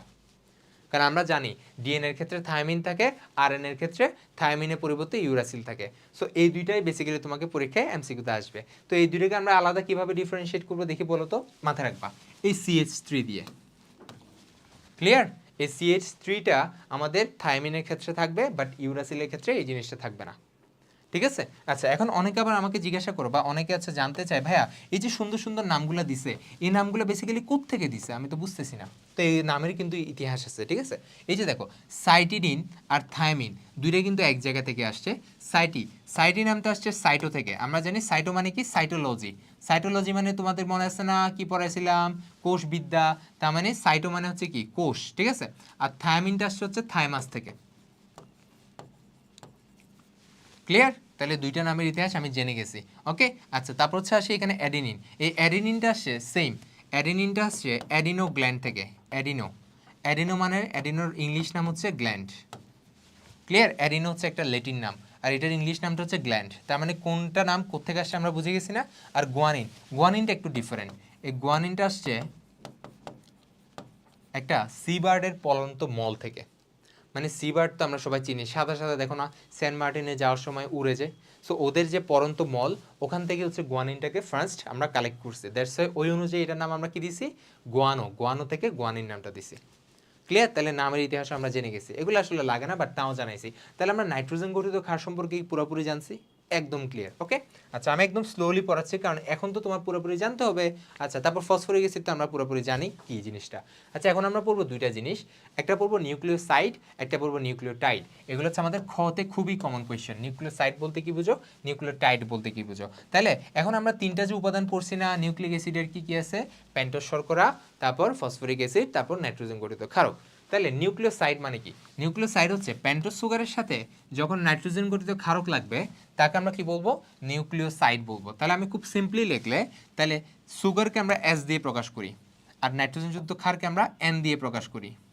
ঠিক আছে, তাহলে এস এর সাথে যখন N2 যুক্ত ক্ষারক যুক্ত হবে, এই জিনিসটাকে আমরা বলবো নিউক্লিওসাইড। আমরা যে সাইড দিয়ে মাথা রাখি। ক্লিয়ার? তারপর এই টোটাল জিনিসটার সাথে যখন আমার কোন জায়গায় যুক্ত হবে আমাকে দেখি বলো তো। এই যে এই যে সুগারের সাথে, এই সুগারের সাথে এখানে একটু আলাদা মার্ক করে রাখি, এই সুগারের সাথে যখন আবার ফসফেট যুক্ত হবে, তাহলে এই তিনটাকে একসাথে আমরা বলবো কি? নিউক্লিওটাইড। ক্লিয়ার? ক্লিয়ার হয়েছে না? তাহলে সুগার আর নাইট্রোজেন গঠিত ক্ষারক যখন যদি একসাথে লাগবে তখন আমরা তাকে বলবো নিউক্লিওসাইড, আর এই সুগারের সাথে ফসফেট যখন যুক্ত হবে, অর্থাৎ তিনটাকে একসাথে বলবো, তখন তিনটা একসাথে মিলে, অর্থাৎ এখানে ফসফেটও থাকবে, সুগারও থাকবে, নাইট্রোজেন গঠিত ক্ষারকও থাকবে, এই তিনটাকে আমরা মিলিয়ে বলবো নিউক্লিওটাইড। তাহলে নিউক্লিওটাইড আর নিউক্লিওসাইড আমরা ক্লিয়ার। ওকে, আমরা চিত্র এঁকে জিনিসটা বোঝাবো, সমস্যা নেই। বাট তাও এখানে খুব সুন্দর একটা চিত্র আছে, আশা করি আমরা চিত্রটা বুঝতেছি। দেখি আমরা একটু লক্ষ্য করি তো কি দিচ্ছে। দেখো এই যেটা, এটা আমরা খুব সিম্পলি দেখতেছি, এটা একটা কি? এটা একটা আমাদের পিউরিন ক্ষারক। তাই না? কেমনে বুঝছি বলো তো? কারণ এখানে দুইটা রিং আছে। ক্লিয়ার? আচ্ছা, তারপর আমরা দেখি এটা হচ্ছে ধরো একটা পিউরিন ক্ষারক, এটা কার সাথে লাগবে? এটা এই জিনিসটা কি আমরা দেখি বলো তো? এটা হচ্ছে একটা পেন্টোজ সুগার। ক্লিয়ার? তাহলে পেন্টোজ সুগারের সাথে যখন আমার নাইট্রোজেন গঠিত ক্ষারকটা লাগতেছে তখন আমার কি ফর্ম করতেছে? ধরো এটা হচ্ছে আমার অ্যাডেনিন, পিউরিনের মতো ধরো এটা অ্যাডেনিন। ঠিক আছে, তার সাথে হচ্ছে পেন্টোজ সুগারটা লাগতেছে, তার মানে এই দুইটা একসাথে লাগতেছে, তখন জিনিসটাকে আমরা কি বলি নিউক্লিওসাইড বলি। তাহলে এটাকে আমরা কি বলবো নিউক্লিওসাইড বলবো। বা যেহেতু অ্যাডিনিন লাগছে তখন এটা আবার আলাদা একটা নাম আছে অ্যাডিনোসাইন বলবো। ঠিক আছে। আচ্ছা, পরে এই যে পেন্টোজ সুগারের সাথে যদি আমার এই জায়গায় যদি আমার কি লাগে ফসফেটটা লেগে যায়, তখন এই টোটাল পুরাটাকে মিলে আমরা কি বলবো নিউক্লিওটাইড বলবো। অর্থাৎ বলবো এই দুইটা মিলে হচ্ছে অ্যাডিনোসাইন, তার সাথে ফসফেট লাগছে, তার মানে কি অ্যাডিনোসাইন মনোফসফেট। যেহেতু একটা ফসফেট লাগছে তার মানে কি মনো, ঠিক আছে। তাহলে অ্যাডিনোসাইন মনোফসফেট, এই পুরো জিনিসটাকে আমরা বলবো নিউক্লিওটাইড। একদম ক্লিয়ার? তাহলে নিউক্লিওসাইড আর নিউক্লিওটাইড আশা করি আমরা বুঝছি। ক্লিয়ার? আচ্ছা, তাহলে এখন নামগুলো একটু আমরা পড়বো। অনেকের এই নামগুলো নিয়ে একটু সমস্যায় পড়ো, বাট এগুলো একদম ইজি জিনিস, এত বোঝারও কিছু নাই। তার মানে দেখো নাইট্রোজেন গঠিত ক্ষারকের ভিত্তিতে কিন্তু আমরা নামগুলো করছি। তাহলে নাইট্রোজেন গঠিত ক্ষারকের ভিত্তিতে যদি অ্যাডেনিন থাকে, তখন আমরা যদি আরএন এর ক্ষেত্রে হয় তাকে আমরা কি বলবো অ্যাডিনোসাইন বলবো। ঠিক আছে, যদি আমার নিউক্লিওসাইড হয় তখন তাকে আমরা কি বলবো অ্যাডিনোসাইন বলবো। আর যদি নিউক্লিওটাইড মানে তার সাথে যদি একটা ফসফেট যুক্ত হয় তখন তাকে আমরা বলবো অ্যাডিনোসাইন মনোফসফেট। তাহলে মনোফসফেট অ্যাড হওয়া মানেই কি এটা নিউক্লিওটাইড, কারণ আমরা জানি ফসফেট অ্যাড হওয়া মানেই নিউক্লিওটাইডে চলে গেছে সাইড থেকে। ঠিক আছে। আচ্ছা, সেম ওয়েতে গুয়ানিন মানে গুয়ানোসাইন হবে নিউক্লিওসাইড, আর নিউক্লিওটাইড হবে গুয়ানোসাইন মনোফসফেট। সেম সাইটোসিন হলে সাইটিডিন, ওদিকে হবে সাইটিডিন মনোফসফেট। আর ইউরাসিল হলে ইউরিডিন, ইউরিডিন মনোফসফেট। তাহলে তোমাকে যদি আমি জিজ্ঞাসা করি সাইটিডিন এটা কি নিউক্লিওসাইড নাকি নিউক্লিওটাইড, তুমি কি বলবো বলো তো? অবশ্যই এটা নিউক্লিওসাইড। আর যদি আমি তোমাকে বলি সাইটিডিন মনোফসফেট, অথবা ধরো সাইটিডিন ডাইফসফেট, অথবা ধরো সাইটিডিন ট্রাইফসফেট, যেটাই বলি না কেন, ডাই মানে দুইটা লাগছে, ট্রাই মানে তিনটা লাগছে, বাট লাগছে তো। সো ফসফেট লাগা মানেই কি এটা কি হয়ে যাবে নিউক্লিওটাইড হয়ে যাবে। ঠিক আছে। আচ্ছা, এই যে দেখো, তাইলে এবার হচ্ছে আমরা এই জিনিসটা বুঝছি। এখন ডিএনএর ক্ষেত্রে কি হবে বলো তো দেখি, ডিএনএর ক্ষেত্রে কি অ্যাডিনোসিন থাকবে? না। এই যে অ্যাডিনোসিনের ক্ষেত্রে একটা তো ঝামেলা হয়, ডিএনএর ক্ষেত্রে কি হয় বলতো, ওই যে ডিএনএর যে পেন্টোজ সুগার আছে সেখানে 2 নাম্বার কার্বন থেকে তো অক্সিজেন চলে গেছে, তাহলে ডিএনএর ক্ষেত্রে এটা বলে দিতে হয়। ডিএনএর ক্ষেত্রে যখন আমি বলবো ডিএনএর ক্ষেত্রে নিউক্লিওসাইড হবে deoxy adenosine, deoxy guanosine, deoxy cytidine, আর যখন নিউক্লিওটাইড বলবো তখন ডিঅক্সি অ্যাডিনোসিন মনোফসফেট। তাহলে ক্লিয়ার দুইটা আমরা কিভাবে ডিফারেন্সিয়েট করবো, একদম ইজি জিনিসগুলো। ঠিক আছে, জাস্ট আরএন এর ক্ষেত্রে ডিঅক্সি থাকবে না, ডিএনএ এর ক্ষেত্রে ডিঅক্সি থাকবে, আর নিউক্লিওসাইডের ক্ষেত্রে নামগুলো হবে এরকম থাকবে, আর নিউক্লিওটাইড হলে লাস্টে একটা ফসফেট যুক্ত হবে। দ্যাটস ইট, এটাই বুঝাতে চাচ্ছি। ওকে। আচ্ছা, এখন আমরা খুবই ইম্পর্টেন্ট একটা জিনিস পড়বো। আচ্ছা, তার আগে তোমাকে আমি ওভারঅল এতক্ষণ যা পড়াইছি না এগুলো দিয়ে আমি একটা পুরো চিত্র এঁকে দেখাচ্ছি, এবং এই চিত্রটা আবার ডিএনএ ডাবল হেলিক্স মডেলের একটা চিত্র। ঠিক আছে, বাট এটা যদি এখন এঁকে দিই তাহলে তুমি পুরোপুরি জিনিসটা বুঝে যাবে, এবং এটা পরীক্ষা অবশ্যই অবশ্যই আঁকা লাগে। ক্লিয়ার? আচ্ছা, আসি তাইলে। ওকে। আচ্ছা, তাহলে আসো আমরা চিত্র এঁকে একটু জিনিসটা বোঝার ট্রাই করি। আপাতত আমি তোমাকে হালকা একটা চিত্র এঁকে দেখাই। সেটা হচ্ছে আমরা তো জানি ভাইয়া একটা নর্মাল ডিএনএ যদি আমি আঁকি এরকম হচ্ছে একটা গঠন ছিল। তাহলে ধরো এই যে ডিএনএর যে আমার সূত্রগুলা, এই সূত্রগুলো আমাকে বলো তো কী দিয়ে তৈরি হয়েছে? এই সূত্রগুলো কী দিয়ে তৈরি হয়েছে তোমাদের মনে আছে না? এই সূত্রগুলো তৈরি হয়েছে সুগার আর ফসফেট দিয়ে, তাই না? সুগার আর ফসফেট একটার সাথে একটা লেগে আমার সূত্রগুলো তৈরি হয়েছে। আচ্ছা, তারপর এই সূত্রগুলোর মাঝে ধরো এটা একটা সূত্র, এটা একটা সূত্র, এই দুইটার সূত্রের মাঝখানে যে কানেকশন, এই কানেকশনটা কী দিয়ে হয়েছে আমাকে বলো তো? খুব সিম্পলি বলো, এই কানেকশনটা কী দিয়ে হয়েছে? এই কানেকশনটা হয়েছে নাইট্রোজেন গঠিত ক্ষারক দিয়ে। তার মানে ডিএনএ যে দুইটা সূত্র তার একটার সাথে একটা কানেকশন কে করাইছে? নাইট্রোজেন গঠিত ক্ষারক করাইছে। এবং এই যে সূত্রগুলো তৈরি হয়েছে কি দিয়ে? সুগার আর ফসফেটের পর্যায়ক্রমিক বন্ধনের মাধ্যমে। এখন এই জিনিসটা আমরা একটু জুম করে এবং ডিটেলস একটু আঁকার ট্রাই করে আসো। ঠিক আছে, একটু ডিটেলস আমার আঁকতে হবে, কারণ এটা হচ্ছে আমরা এখন ডিএনএ এর সরলীকৃত চিত্র আঁকবো, এবং এটাতে আমরা অনেক কিছু বোঝার ট্রাই করব। আসি আমরা আঁকি। তাহলে ফার্স্ট হচ্ছে আমার এরকম করে দিতে হবে, এরকম করে দিতে হবে। ধরো আমি এরকম করে কয়েকটা দিলাম, এমন না যে আমার অনেক কিছু দিতে হবে। ধরো আমি 3টে দিয়ে আপাতত ব্যাখ্যা দিই। ক্লিয়ার? তাহলে ভাই এটা কি আঁকছেন? এটা হচ্ছে আমি কি আঁকছি? এটা হচ্ছে আমি সুগার আঁকছি, পেন্টোজ সুগার। যেহেতু ডিএনএ তাহলে ডিঅক্সিরাইবোজ সুগার। ঠিক আছে, তাহলে ভাই এটাতে কোনটা কি আমরা একটু ব্যাখ্যা দিয়ে আসো। তাহলে ভাই এটা হচ্ছে আমার C1, এটা হচ্ছে আমার C2, এটা হচ্ছে আমার C3, এটা হচ্ছে আমার C4, আর এটা উপর উঠবে এটা হচ্ছে আমার CH2OH। এখানে যে C, এই সিটা হচ্ছে C5। বুঝার ট্রাই করো, এটা হচ্ছে তাহলে 5। তাহলে এই যে সি এটা কি? এটা হচ্ছে 5 নাম্বারটা। তাহলে দেখো এটার সাথে অর্থাৎ একটা সুগারের সাথে আরেকটা সুগার কি দিয়ে কানেকশন হবে আমি বলছিলাম কি দিয়ে? সেটা হচ্ছে ফসফেট দিয়ে। কি দিয়ে বলছি? ফসফেট দিয়ে। তাহলে দেখো তো এই যে এখানে যে 3 নাম্বার কার্বন, এই 3 নাম্বার কার্বনটা, এখানে যে 3 নাম্বার কার্বনটা, এটা এখানের যে 5 নাম্বার, অর্থাৎ যদি আমি এটা আরেকবার হিসাব করে দেখো, এটা হচ্ছে C1, এটা C2, এটা C3, এটা C4, তারপর এখানে উঠবে এটা হচ্ছে C5। তাইলে এখানের যে C3 সেটা হচ্ছে এখানের যে C5 তার সাথে হচ্ছে ফসফেট বন্ধন দিয়ে আবদ্ধ হবে। ক্লিয়ার? সেম ওয়েতে এই যে এটা আমি উপরে দিয়ে দিব, তাহলে এখানে যে 3 নাম্বারটা এখানের সাথে এখানে 5 নাম্বারটা যুক্ত হবে। এটা 5 নাম্বার না, এটা হচ্ছে এখানে 5 নাম্বার। তাহলে দেখো এটা হচ্ছে চিত্রটা তোমার আঁকতে হবে। তাহলে বেসিক্যালি আমরা আগে একটা সুগার আঁকছি, সুগারের সাথে ফসফেটটা দিলাম। তাহলে একটা জিনিস খেয়াল করো তো, আমি এখানে জিনিসটা একটু লিখে দিই, আসো। সেটা হচ্ছে এই যে দেখো এটা হচ্ছে সুগার, সুগারের উপরে যদি লক্ষ্য করি 5 নাম্বার কার্বনটা ফাঁকা।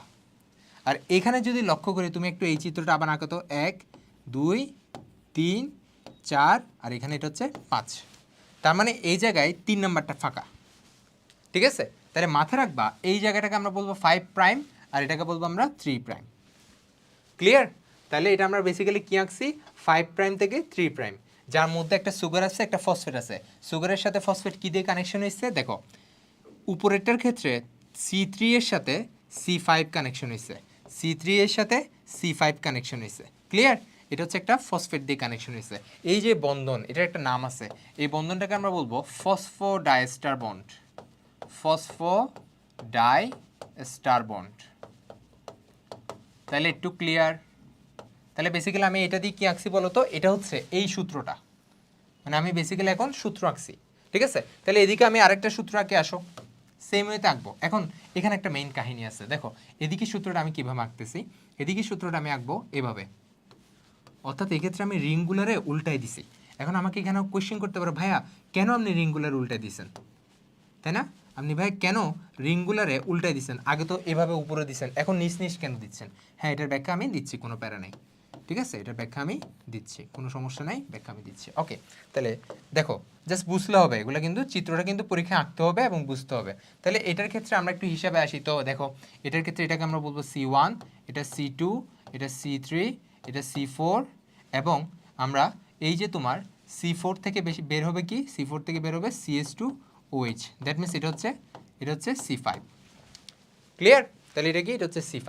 আচ্ছা, ঠিক সেম ওয়েতে তুমি প্রত্যেকটা ডিমার্কেট করে ফেলে আসো, প্রত্যেকটা আমরা সুন্দর করে ডিমার্কেট করে ফেলি। এই যেটা হচ্ছে C1, C2, C3, C4, তার সাথে কানেক্টেড C5। এটা তুমি এরকম মার্ক দিতে হবে না, জাস্ট আমি এরকম একটা টান দিয়ে C5 লিখে দিতে পারো। ক্লিয়ার? আচ্ছা, তা এটাও একটু মার্ক করে ফেলো, C1, C2, C3, C4 এর সাথে কানেক্টেড C5। বুঝাচ্ছি, কি বুঝাচ্ছি একটু বোঝার ট্রাই করো। তাহলে বেসিক্যালি এটার ক্ষেত্রে কি হবে, এটার ক্ষেত্রে ফসফোডাইএস্টার বন্ড কীভাবে হবে, ঠিক সেম। দেখো এখানে C5 যেটা, তার সাথে এখানে যে C3 যেটা, এটা পরস্পরের সাথে কানেক্টেড থাকবে একটা ফসফেট বন্ড দিয়ে। ঠিক সেম ওয়েতে এখানে যে C5 আছে তার সাথে এখানে যে C3 আছে, এটা পরস্পরের সাথে কানেক্টেড হবে একটা ফসফেট বন্ড দিয়ে। সেম বন্ডের নাম কি, phosphodiester bond. Are you clear? ঠিক আছে, এখন তাহলে তো আমরা বুঝে গেছি, ভাই আমি এখানে একটা সূত্র রাখছি, এখানে একটা সূত্র রাখছি, জাস্ট লাইক এটার মধ্যে, এটা একটা সূত্র, এটা একটা সূত্র।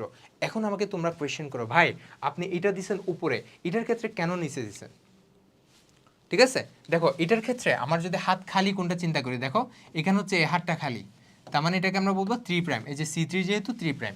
আর এদিকে দেখো তো অটোমেটিক্যালি কোনটা খালি পড়ছে, এদিকে কোনটা খালি পড়ছে, এদিকে হচ্ছে C5, অর্থাৎ এদিকে হাত যেটা খালি পড়ছে এটার নাম কি, 5 প্রাইম। তাইলে দেখো এটা হচ্ছে 5 থেকে 3 মুখী আর এটা হচ্ছে 3 থেকে 5 মুখী। এখন আমাকে কোয়েশ্চেন করো, ভাই আপনি তাহলে এই অপোজিট কেন আঁকছেন? অপোজিট আঁকার একটাই কারণ, সেটা হচ্ছে আমাদের C1 এর সাথে C1 কে হচ্ছে লাগানো লাগবে। ক্লিয়ার? তুমি কি কখনো হ্যান্ডশেক করতে পারো? ধরো আমি যদি তোমাকে ডান হাতটা বাড়ায় দিই, তোমাকে কোন হাতটা বাড়ানো লাগবে হ্যান্ডশেক করার জন্য? অবভিয়াসলি বাম হাতটা বাড়ানো লাগবে। ঠিক আছে, একটু উল্টা বলছি, দেখো আমি যদি ডান হাতটা এদিক থেকে বাড়াই, তুমি কিন্তু তার অপোজিট দিক থেকে তুমি ডান হাতটা বাড়াচ্ছ। ক্লিয়ার না? দেখো আমি খুব সিম্পলি বলি, দেখো আমি যদি এই সাইড থেকে তোমাকে ডান হাতটা বাড়াই, তুমি কিন্তু এই সাইড থেকে তোমার ডান হাতটা দিচ্ছ। দ্যাট মিনস আমি কিন্তু ঘুরে গেছি, মানে আমি উল্টাই গেছি। যদি আমি না উল্টাতাম, ডান হাতের সাথে ডান হাত কখনো লাগতো না, তখন বাম হাত লাগতো। দ্যাটস ওয়াই আমাকে অবভিয়াসলি C1 এর সাথে C1কে কী করতে হবে, কানেকশন করতে হবে। তো এই কানেকশনটা করার জন্যই আমি যদি এটা 5 থেকে 3 মুখী করি, অবশ্যই আমাকে এটা 3 থেকে 5 মুখী করতে হবে। দ্যাটস ওয়াই আমি সুগারগুলারে উল্টাই দিছি। ক্লিয়ার? একদমই ক্লিয়ার হয়ে গেছে না জিনিসটা? আচ্ছা, তাহলে ভাই বলো তো C1 এর সাথে C1 কি দিয়ে লাগবে? তাহলে এই যে এখানে সবুজ যে আঁকছিলাম এগুলো কি, নাইট্রোজেন গঠিত ক্ষারক। ঠিক আছে, তাহলে এখানে আমরা নাইট্রোজেন গঠিত ক্ষারকগুলো ইজিলি দিয়ে দিব। ধর এখানে আমি অ্যাডেনিন দিলাম, অ্যাডেনিনের সাথে কে লাগবে, ডাবল বন্ড দিয়ে থায়ামিন লাগবে। তাহলে এখানে ধর আমি কি দিলাম, এখানে ধর আমি সাইটোসিন দিলাম, তার সাথে এখানে তিনটা বন্ধন দিয়ে কে লাগবে, গুয়ানিন লাগবে। ঠিক সেম এতে এখানে অ্যাডেনিন দিলাম, অ্যাডেনিনের সাথে কে লাগবে, থায়ামিন লাগবে, C1 এর সাথে C1। ক্লিয়ার হয়ে গেছো না? আচ্ছা ভাইয়া ক্লিয়ার হয়েছি, কোনো সমস্যা নেই। এখন ভাইয়া আমার আরেকটা জিনিস জানতে হবে, সেটা কি জানো? সেটা হচ্ছে আমি অবশ্য বুঝাইছি, দেখো তাহলে আমরা দেখতেছি নাইট্রোজেন গঠিত ক্ষারক, নাইট্রোজেন গঠিত ক্ষারক কয় নাম্বার কার্বনের সাথে লাগতেছে পেন্টোজ সুগারের? 1 নাম্বার কার্বনের সাথে। ঠিক আছে, তাহলে নাইট্রোজেন গঠিত ক্ষারক লাগবে C1 এর সাথে, আর ফসফেটটা কার সাথে লাগবে? C3 অথবা C5 এর সাথে, 3 অথবা 5 নং কার্বনের সাথে। আর নাইট্রোজেন বন্ডটা কার সাথে লাগবে? 1 নং কার্বনের সাথে। এটুক তো ক্লিয়ার, এগুলো প্রত্যেকটা এমসিকিউর জন্য লাগবে। আচ্ছা, এখন এখানে আরও স্পেসিফিকভাবে জানার জন্য আরেকটা জিনিস মাথায় রাখতে হবে, সেটা হচ্ছে পিউরিন আর পাইরিমিডিনের ক্ষেত্রে হিসাবটা আলাদা। দেখো পিউরিনের ক্ষেত্রে যদি আমি বলি, পিউরিনের ক্ষেত্রে এটা মুখস্থ করবা, পিউরিনের ক্ষেত্রে এই যে কার্বনের যে 1 নাম্বার কার্বনটা, সেটা হচ্ছে পিউরিনের ক্ষেত্রে লাগবে হচ্ছে কার সাথে? পিউরিনের ক্ষেত্রে লাগবে হচ্ছে 9 নং কার্বনের সাথে, 9 নং নাইট্রোজেনের সাথে। মানে পিউরিনের যে একটা তোমার দুইটা চেইন আছে না, পিউরিন মানে তো দুইটা রিং, ওই রিংয়ের 9 নাম্বার যে নাইট্রোজেন তার সাথে লাগবে। আর যদি পাইরিমিডিন হয়, ধরো এটা তো একটা কি জানি আমরা, পাইরিমিডিন, সাইটোসিনটা পাইরিমিডিন না, পাইরিমিডিনের ক্ষেত্রে এগুলো প্রত্যেকটা মাথায় রাখবা, কিন্তু পরীক্ষার চিত্র আঁকার সময় কিন্তু এই লেখাগুলো লিখবা না, জাস্ট এই চিত্রটা সুন্দর করে আঁকবা। পাইরিমিডিনের ক্ষেত্রে 1 নাম্বার নাইট্রোজেনের সাথে লাগে 3টা বন্ড দিয়ে, কয় নাম্বারের সাথে? 1 নং নাইট্রোজেনের সাথে। অনেকে আবার এটা একটু কনফিউজড, তাই না? বলছে ভাই 9 নং আর 1 নং এটা আমি আসলে বুঝতেছি না। আসলে আমরা একটু চিত্র দিয়ে জিনিসটা বোঝার ট্রাই করি। একটু আগেই তো আমরা চিত্র নিয়ে পড়াশোনা করছি, এই যে এটা। তাহলে আমি কি বলছি, পিউরিনের ক্ষেত্রে কার সাথে লাগবে? 9 নাম্বার নাইট্রোজেনের সাথে লাগবে। একটু দেখো তো আমরা বুঝি কিনা। এই যে দেখো হিসাব আসবে এভাবে, সেটা হচ্ছে এখান থেকে হিসাব আসবা 1 2 3 4 5 6 7 8 9, অর্থাৎ পিউরিনের সাথে এই 9 নাম্বার নাইট্রোজেনটা, পিউরিনের সাথে মানে এই যে 9 নাম্বার নাইট্রোজেনটা হচ্ছে পেন্টোজ সুগারের সাথে লাগবে। আর এই যে পাইরিমিডিনের ক্ষেত্রে 1 নাম্বারের সাথে লাগবে, অর্থাৎ এইটাকে আমরা 1 নাম্বার বলতে পারি, এই যে এটাকে আমরা 1 নাম্বার বলতে পারি, এই যে 1 নাম্বার। Are you clear? একদম ক্লিয়ার হয়ে গেছো না? তাহলে কেন পিউরিনের সাথে 9 নাম্বার লাগতেছে আর পাইরিমিডিনের সাথে 1 নাম্বার লাগতেছে, বুঝতে পারছো? সেম জিনিস কিন্তু, জাস্ট দুইটা রিং যেহেতু সেহেতু একের জায়গায় 9 হয়ে গেছে। তাহলে ভাইয়া তোমাকে যদি যে কেউ আজকে থেকে বলে এই চিত্রটা আঁকতে, এটা হচ্ছে ডিএনএ সরলীকৃত চিত্র, তাহলে তুমি আঁকতে পারবা না। কারণ কেন? কারণ এখানে কিন্তু আমি পুরোপুরি সব মেনটেন করছি। এখানে আমি পেন্টোজ সুগার দিছি, ফসফেট দিছি, এখানে আবার তাদের মাঝখানে কানেকশনের জন্য নাইট্রোজেন বেস দিছি। তাহলে আমার ফুল একটা ডিএনএ চিত্র হয়ে গেছে, বাট এটা সরলীকৃত, এটা আঁকলে হবে না মাঝে মধ্যে। ঠিক আছে, তোমার ফুল ডিএনএটা আঁকতে হবে, যেটাকে আমরা বলতে পারি ওয়াটসন এবং ক্রিকের ডিএনএ মডেল। এবং এটা পরীক্ষার জন্য একটা 5 স্টার টপিক, মানে সবচেয়ে বেশি আসা কোয়েশ্চেনের মধ্যে একটা হচ্ছে এটা, ডিএনএ ডাবল হেলিক্স মডেল চিত্রসহ ব্যাখ্যা করো। তাহলে আমাকে এটা পারতে হবে। মজার বিষয় আমরা জানি তুমি কিন্তু এসএসসিতেও কিন্তু এটা পড়ে আসছো, তাই না? এসএসসিতেও তুমি জেনে আসছো ডিএনএ ডাবল হেলিক্স মডেলটা কি, বাট খুবই কম জানছো, খুবই কম। এখন আমার পুরো বিস্তারিত জানতে হবে। আচ্ছা, এখানে দুইটা সাল পড়তে হবে। দেখো তারা ফার্স্টে পড়তে হবে 1953টা, ঠিক আছে, আরেকটা পড়তে হবে 1963টা, বুঝছো? দেখো 1953 সালে তারা বেসিক্যালি ডিএনএ এর একটা বিশেষ শেপ, অর্থাৎ যেটা আমরা ভৌত মডেল বলতেছি, অর্থাৎ এরকম করে যে বিশেষ শেপ, এরকম পেঁচানো যে শেপ, সেটা হচ্ছে তারা প্রস্তাবনা দিছে। এবং 1963 সালে এটার কারণে তারা কি পাইছে? নোবেল পুরস্কার পাইছে। এটা এইচএসসিতে আসছে, দেখো আমি এটা লিখতেছি। কত সালে নোবেল পুরস্কার পাইছে? 1963 সালে, বুঝতে পারছো? আচ্ছা, এখন হচ্ছে আমরা আসি, এই যে তোমাকে বললাম না, এই যে এই চিত্রটা কিন্তু আমরা পুরোপুরি পড়ে ফেলছি, পারবা না? এটা হচ্ছে ডিএনএ এর সরলীকৃত চিত্র। এটা কি? এটা হচ্ছে ডিএনএ এর সরলীকৃত চিত্র। তোমাকে যদি বলে ডিএনএ সরলীকৃত চিত্র আঁকো, তখন তুমি এটা আঁকবা, যেটা আমি তোমাকে একে পুরোপুরি বুঝাইছি। কেন এদিকে 5 প্রাইম প্রান্ত থাকে, কেন এদিকে 3 প্রাইম প্রান্ত থাকে, এটা কিন্তু আমরা মোস্ট অফ অল বুঝি না। ইভেন পুরো ফার্স্ট স্টেটে চলে যাই এটা আমরা বুঝতে, অনেকের কিন্তু এটা হয়। সো এখন আমরা পুরোপুরি ক্লিয়ার হয়ে গেছি কেন 5 প্রান্ত এদিকে থাকলে এদিকে 3 প্রান্ত থাকবে, কারণ আমার হ্যান্ডশেক তো করতে হবে, তাই না? আচ্ছা, সো আমাদের উল্টাইতে হবে, বাট যেটা আমার মেইন আঁকতে হবে সেটা হচ্ছে এটা, ঠিক আছে? এই চিত্রটা আমার পুরোপুরি আঁকতে হবে, এবং এই চিত্রটা দিয়ে আমরা ডিএনএ ডাবল হেলিক্স মডেলটা ইনশাল্লাহ ব্যাখ্যা দিব। ঠিক আছে, আসো আমরা শুরু করি। ওকে, তাহলে এটা খুব ইম্পর্ট্যান্ট, একটু ভালো করে লক্ষ্য করো। তাহলে এই চিত্রটা যখন আঁকবা, কষ্ট করে আগে আমরা কি করব, আমরা আগে ধরো দুই দিকে দুইটা টান দিব। এটা তুমি পরীক্ষা দিতেও পারো, নাও দিতে পারো, কোনো প্যারা নাই, তোমার ব্যক্তিগত ইচ্ছা। ঠিক আছে, এদিকে একটা টান দিলাম জাস্ট শেপ মেলার জন্য, এদিকে একটা টান দিলাম। পরে এটা কি করবে, এটা ফার্স্টে পেন্সিল দিয়ে দিয়ে পরে তুমি মুছে দিতে পারো, তোমার ইচ্ছা। ক্লিয়ার? তারপর হচ্ছে এবার আমরা আঁকা শুরু করব, এভাবে করে আঁকবো। আমরা কিন্তু এসএসসিতে যেভাবে আঁকছি না ভাইয়া, এইচএসসিতে কিন্তু ট্রাই করবা এভাবে না আঁকার জন্য। এইচএসসিতে ট্রাই করবা একটা 3D মডেল টাইপ আঁকার জন্য। ইভেন তোমাকে অনেকে কিন্তু শিখাই দিবে যে দরকার নাই, আরে এটা কি দরকার পড়ছে, কিন্তু আঁকবা, সব কিছুর দরকার আছে, বুঝছো, সব কিছুর দরকার আছে। তাহলে এটা হচ্ছে একটা আমরা আঁকছি, ধরো এটা আমি একটু মোটা করে আঁকতে হবে, তো দ্যাটস এটা মোটা করছি। তাহলে এটা আমি কি আঁকছি, বেসিক্যালি একটা বাহুর একটা পার্ট আঁকছি। সেম আঁকতে থাকো, দেখো আমি কীভাবে আঁকতেছি তোমরা লক্ষ্য করো, কারণ তোমার পরীক্ষায় এভাবে আঁকা প্র্যাকটিস করতে হবে। দেখো, তারপর ঠিক এখান থেকে আমি এভাবে নামাই দিয়ে সোজা এদিকে নিয়ে আসবো, ঠিক আছে। এটাকে আমরা ঠিক এভাবে নামাইয়া এই মাঝখান পাটটা একটু মোটা দিয়ে প্রান্তটা আবার সরু করে ফেলবো। এখান থেকে আমরা কি করব, আবার এদিকে ঘুরাই দিব, ঠিক আছে, এই যে ঘুরাই দিলাম। তাহলে ভাই একটা বাহু আমাদের আঁকা শেষ, একটা হেলিক্স আমরা এঁকে ফেলছি না? আচ্ছা, এবার আমরা কি করব, আরেকটা হেলিক্স আঁকবো। ধরো ভাই এটা আমরা একটু ডিফারেন্ট কালার দিয়ে আঁকি, সমস্যা কই, ডিফারেন্ট কালার দিয়ে আঁকি। আসো, তাহলে এই হেলিক্সটা আমরা আঁকা শুরু করবো এভাবে। দেখো এটা একটু ডিফারেন্ট আঁকতে হবে, এইভাবে, এভাবে। তাহলে এদিকে এভাবে করে মিলাবা, ঠিক আছে। এদিক থেকে আবার এভাবে করে যাবা, এদিকে আবার এভাবে মিলাবা, ঠিক আছে। আবার এদিক থেকে এভাবে যাবা, এভাবে এসে আবার এভাবে মেলাবা। তাহলে আমার খুব সুন্দর একটা ডিএনএ চিত্র হয়ে গেছে না? এখানে একটু দেখতে এলোমেলো লাগতেছে, কারণ হচ্ছে এটা আমরা ভিন্ন ভিন্ন পেন দিয়ে আঁকতেছি, তো দ্যাটস এরকম লাগতেছে। বাট এটা কিন্তু তুমি বুঝতে পারছো কীভাবে আঁকবা, তুমি নিজে কয়েকবার এঁকে দেখো, অনেক সুন্দর চিত্র হবে, ঠিক আছে। আচ্ছা, তুমি এখানে ধর হালকা একটু একটু শেড দিলা, তাহলে আরও সুন্দর হয়ে গেল। আচ্ছা, তারপর আসি এবার আমরা পুরোপুরি ব্যাখ্যাটা পড়বো এখন। আসো, তাহলে আমরা যদি ব্যাখ্যা পড়া শুরু করি, আসো এবার আমরা কি কি পড়বো, আসো শুরু করি। কি পেন দিয়ে দিব, এটা ধর, এটা আমি এই পেন দিয়ে দিচ্ছি।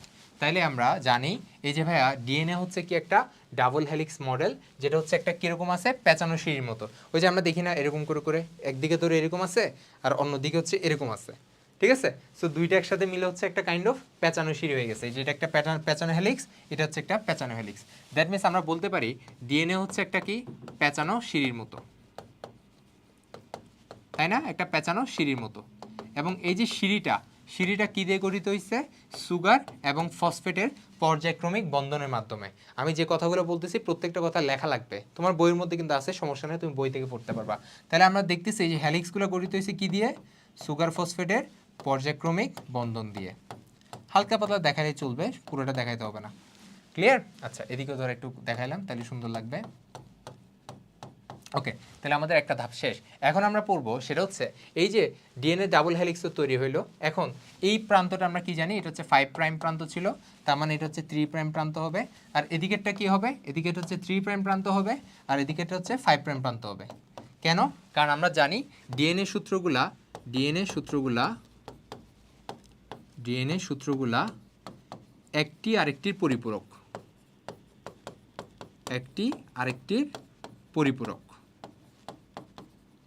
ঠিক আছে। পরিপূরক মানে তোমরা বুঝতে পারছো না, অর্থাৎ একটা যদি 5 থেকে 3 দিকে হয়, আরেকটা 3 থেকে 5 দিকে অবশ্যই হইতে হবে। কেন হইতে হবে? কারণ আমার নাইট্রোজেন একটার সাথে একটা মিলাইতে হবে, মানে এদিকে C1 এর সাথে এদিকে C1 মিলতে হবে।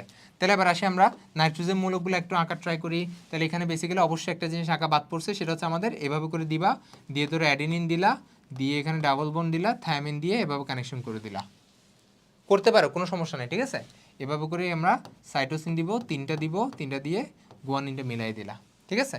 আচ্ছা, এভাবে অ্যাডেনিন দিলা, অ্যাডেনিন দিয়ে থায়ামিন মিলবে, এভাবে করবা, গুয়ানিন দিবা, তিনটা দিয়ে সাইটোসিন লাগবে, এভাবে দিবা, ক্লিয়ার? তাহলে কিন্তু আমরা হোল ডিএনএ চিত্র কিন্তু এঁকে ফেলছি। আচ্ছা, এবার আমরা অনেক কিছু বুঝতে হবে।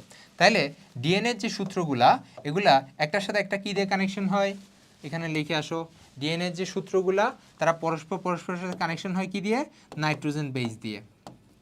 আমি জাস্ট হালকা পাতা লিখে পড়াচ্ছি, ঠিক আছে। আচ্ছা, তারপর তোমার 4 নম্বর অপশন লিখবা, 4 নম্বর পয়েন্টে লিখবা অ্যাডেনিনের সাথে থায়ামিন লাগে ডাবল বন্ড দিয়ে, সাইটোসিনের সাথে এই যে গুয়ানিন লাগে ট্রিপল বন্ড দিয়ে।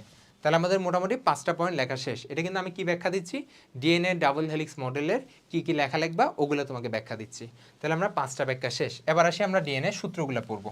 দেখো, ডিএনএর মধ্যে আমরা একটা বেসিক্যালি খাঁজ দেখতেছি। কি খাঁজ?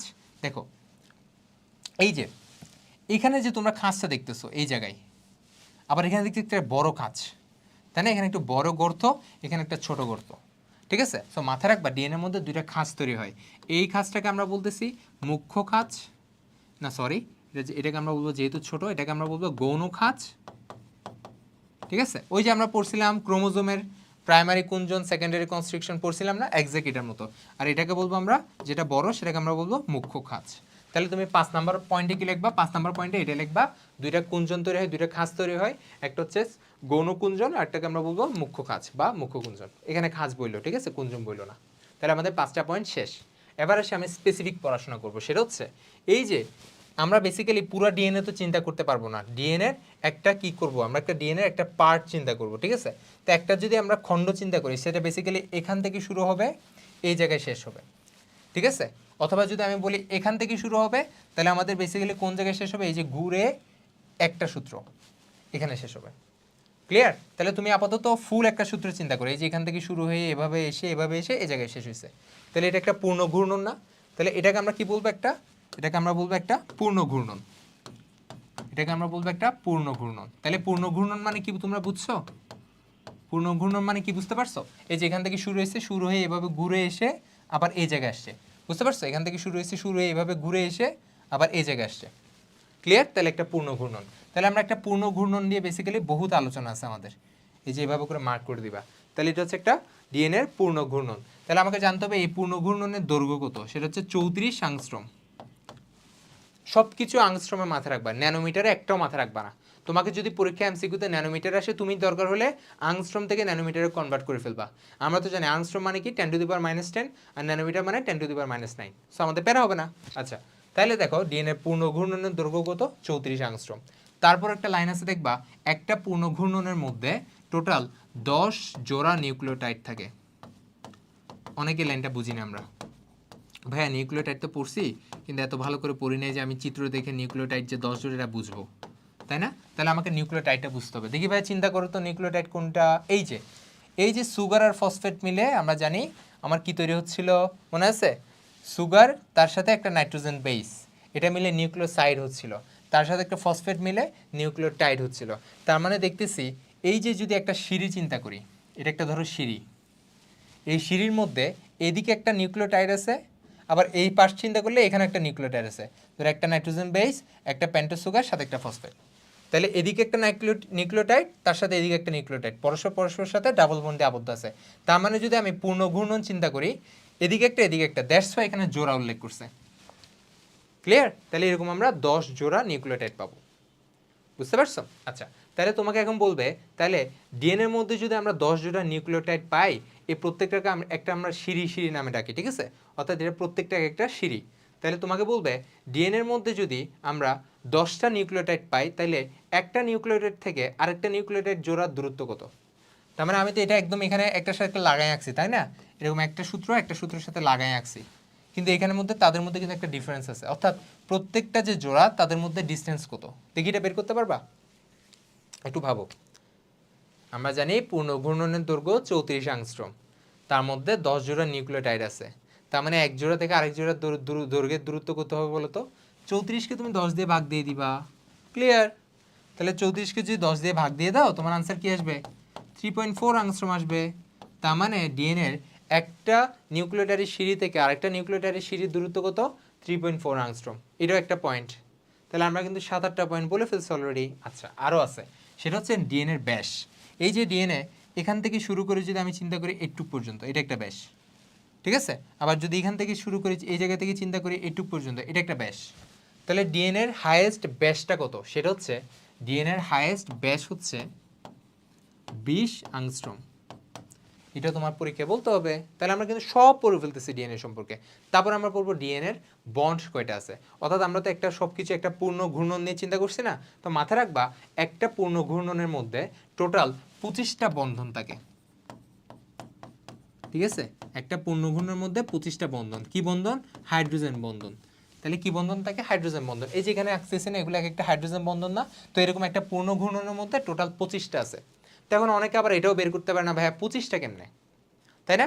আচ্ছা, এটাও বের করার ওয়ে আছে। তাহলে চিন্তা করো তো, একটা পূর্ণ ঘূর্ণনের মধ্যে টোটাল এরকম কয়টা আছে? এই যে নিউক্লিওটাইড একটার সাথে একটা লাগতেছে কয়টা? 10টা, তাই না? তাহলে কয়টা আছে? 10টা। তাহলে এই 10টার মধ্যে 5টা আছে, ধরো 10টার মধ্যে ধরো 5টা আছে হচ্ছে অ্যাডেনিনের সাথে থায়ামিন লাগছে, এরকম। অবভিয়াসলি এরকম না, কারণ একটা তো অ্যাডেনিন লাগলে আর একটা সাইটোসিন লাগবে। তাহলে ধরো 5টা আছে হচ্ছে অ্যাডেনিনের সাথে থায়ামিন, আর 5টা আছে হচ্ছে কি গুয়ানিনের সাথে সাইটোসিন। একটু ক্লিয়ার? আমি তোমাকে 25টা কীভাবে এটা বের করতেছি। তার মানে আমি তোমাকে যদি বলি একটা পুরো পূর্ণ ঘূর্ণন, তার মধ্যে অ্যাডিনিনের সাথে থায়ামিন লাগছে এরকম, তাই কয়টা থাকবে 5টা, যেহেতু টোটাল 10টা আছে। আর গুয়ানিনের সাথে সাইটোসিন থাকবে কয়টা 5টা, ঠিক আছে, এরকম 5টা মিলে তো 10 জোড়া হইলো, তাই না?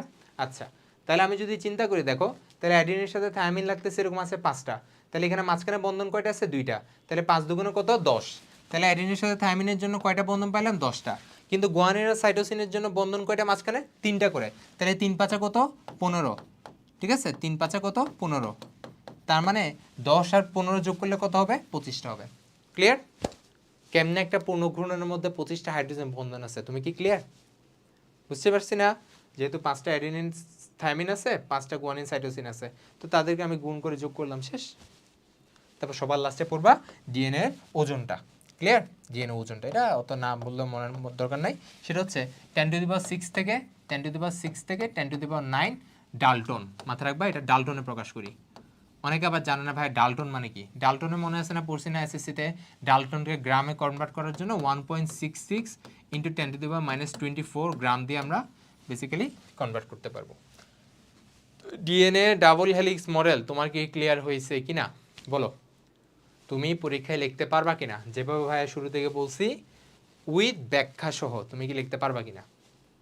একদম ক্লিয়ার হয়ে গেছো না? এবং চিত্র অবশ্যই এসএসসিতে যেরকম বোগাস চিত্র আঁকছো এখন আর আঁকো না, এখন অবশ্যই 3D চিত্র আঁকা ট্রাই করবা। এরকম যেভাবে শেখাই দিছি এটাই আঁকবা, এবং তোমাকে আমি প্রত্যেকটা জিনিস বুঝাই দিছি কেন, কিভাবে, কি বলা হচ্ছে।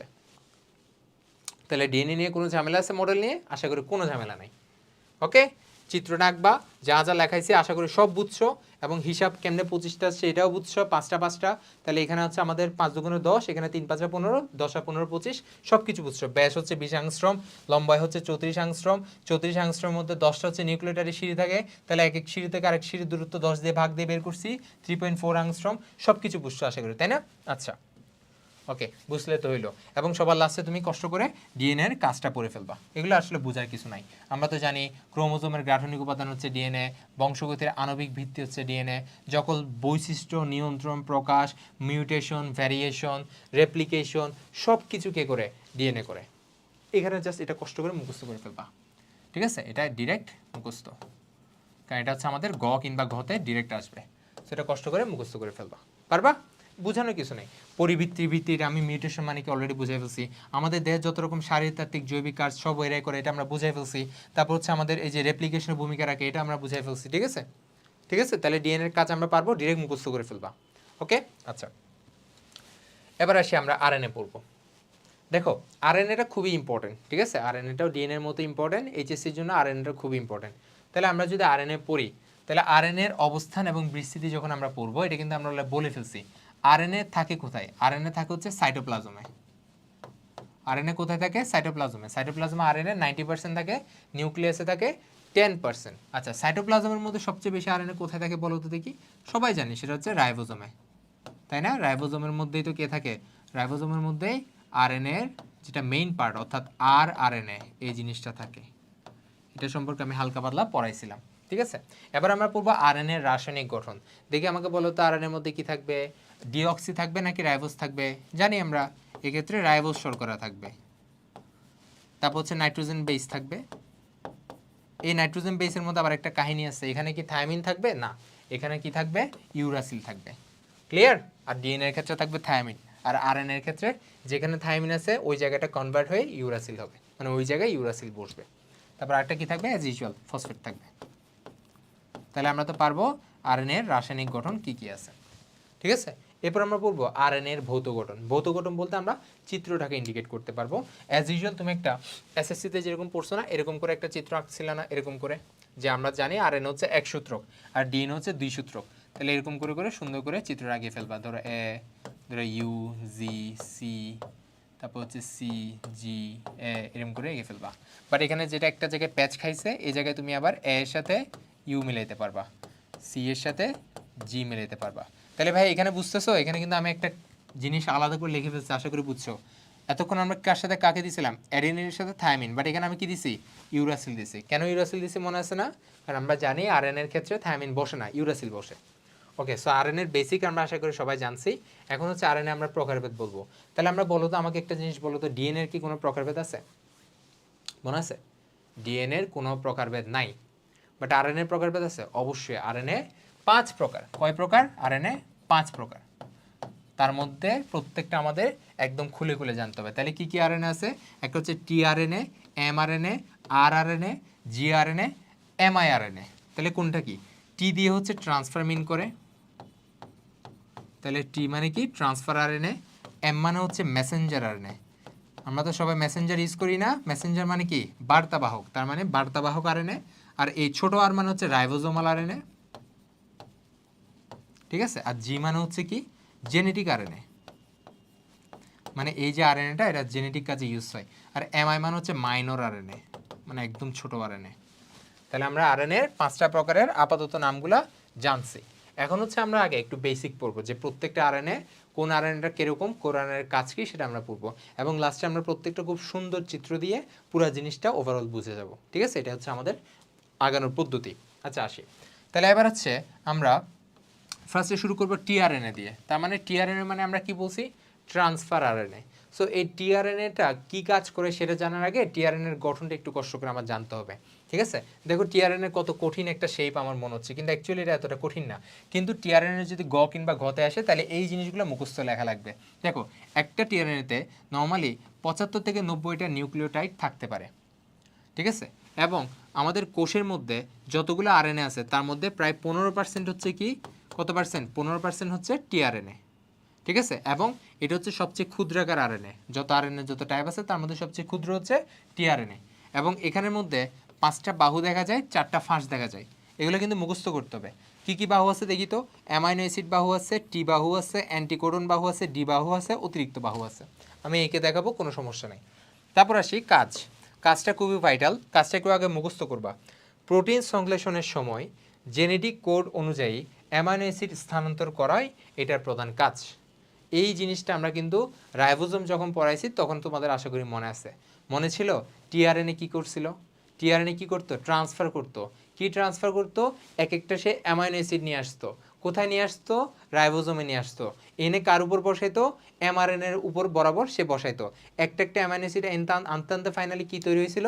প্রোটিন তৈরি হয়েছিল। ওই যে অ্যামাইনো অ্যাসিড আনার যে কাজটা, ট্রান্সফারের যে কাজটা, এই কাজটা কে করে? টিআরএনএ করে, ঠিক আছে? আচ্ছা, তাইলে টিআরএনএর এই যে গঠনটা আমাকে জানতে হবে। দেখো, টিআরএনএর মধ্যে 5টা জিনিস আছে। দেখো, আমরা যদি দেখি এখানে হচ্ছে একটা, এই জায়গায় হচ্ছে একটা সিসিএ ধারায় বেজ সজ্জিত থাকে। এটা হচ্ছে একটা বাহু যেখানে অ্যামাইনো অ্যাসিড লাগে। তার মানে এই জায়গাটাকে আমরা কি বলবো?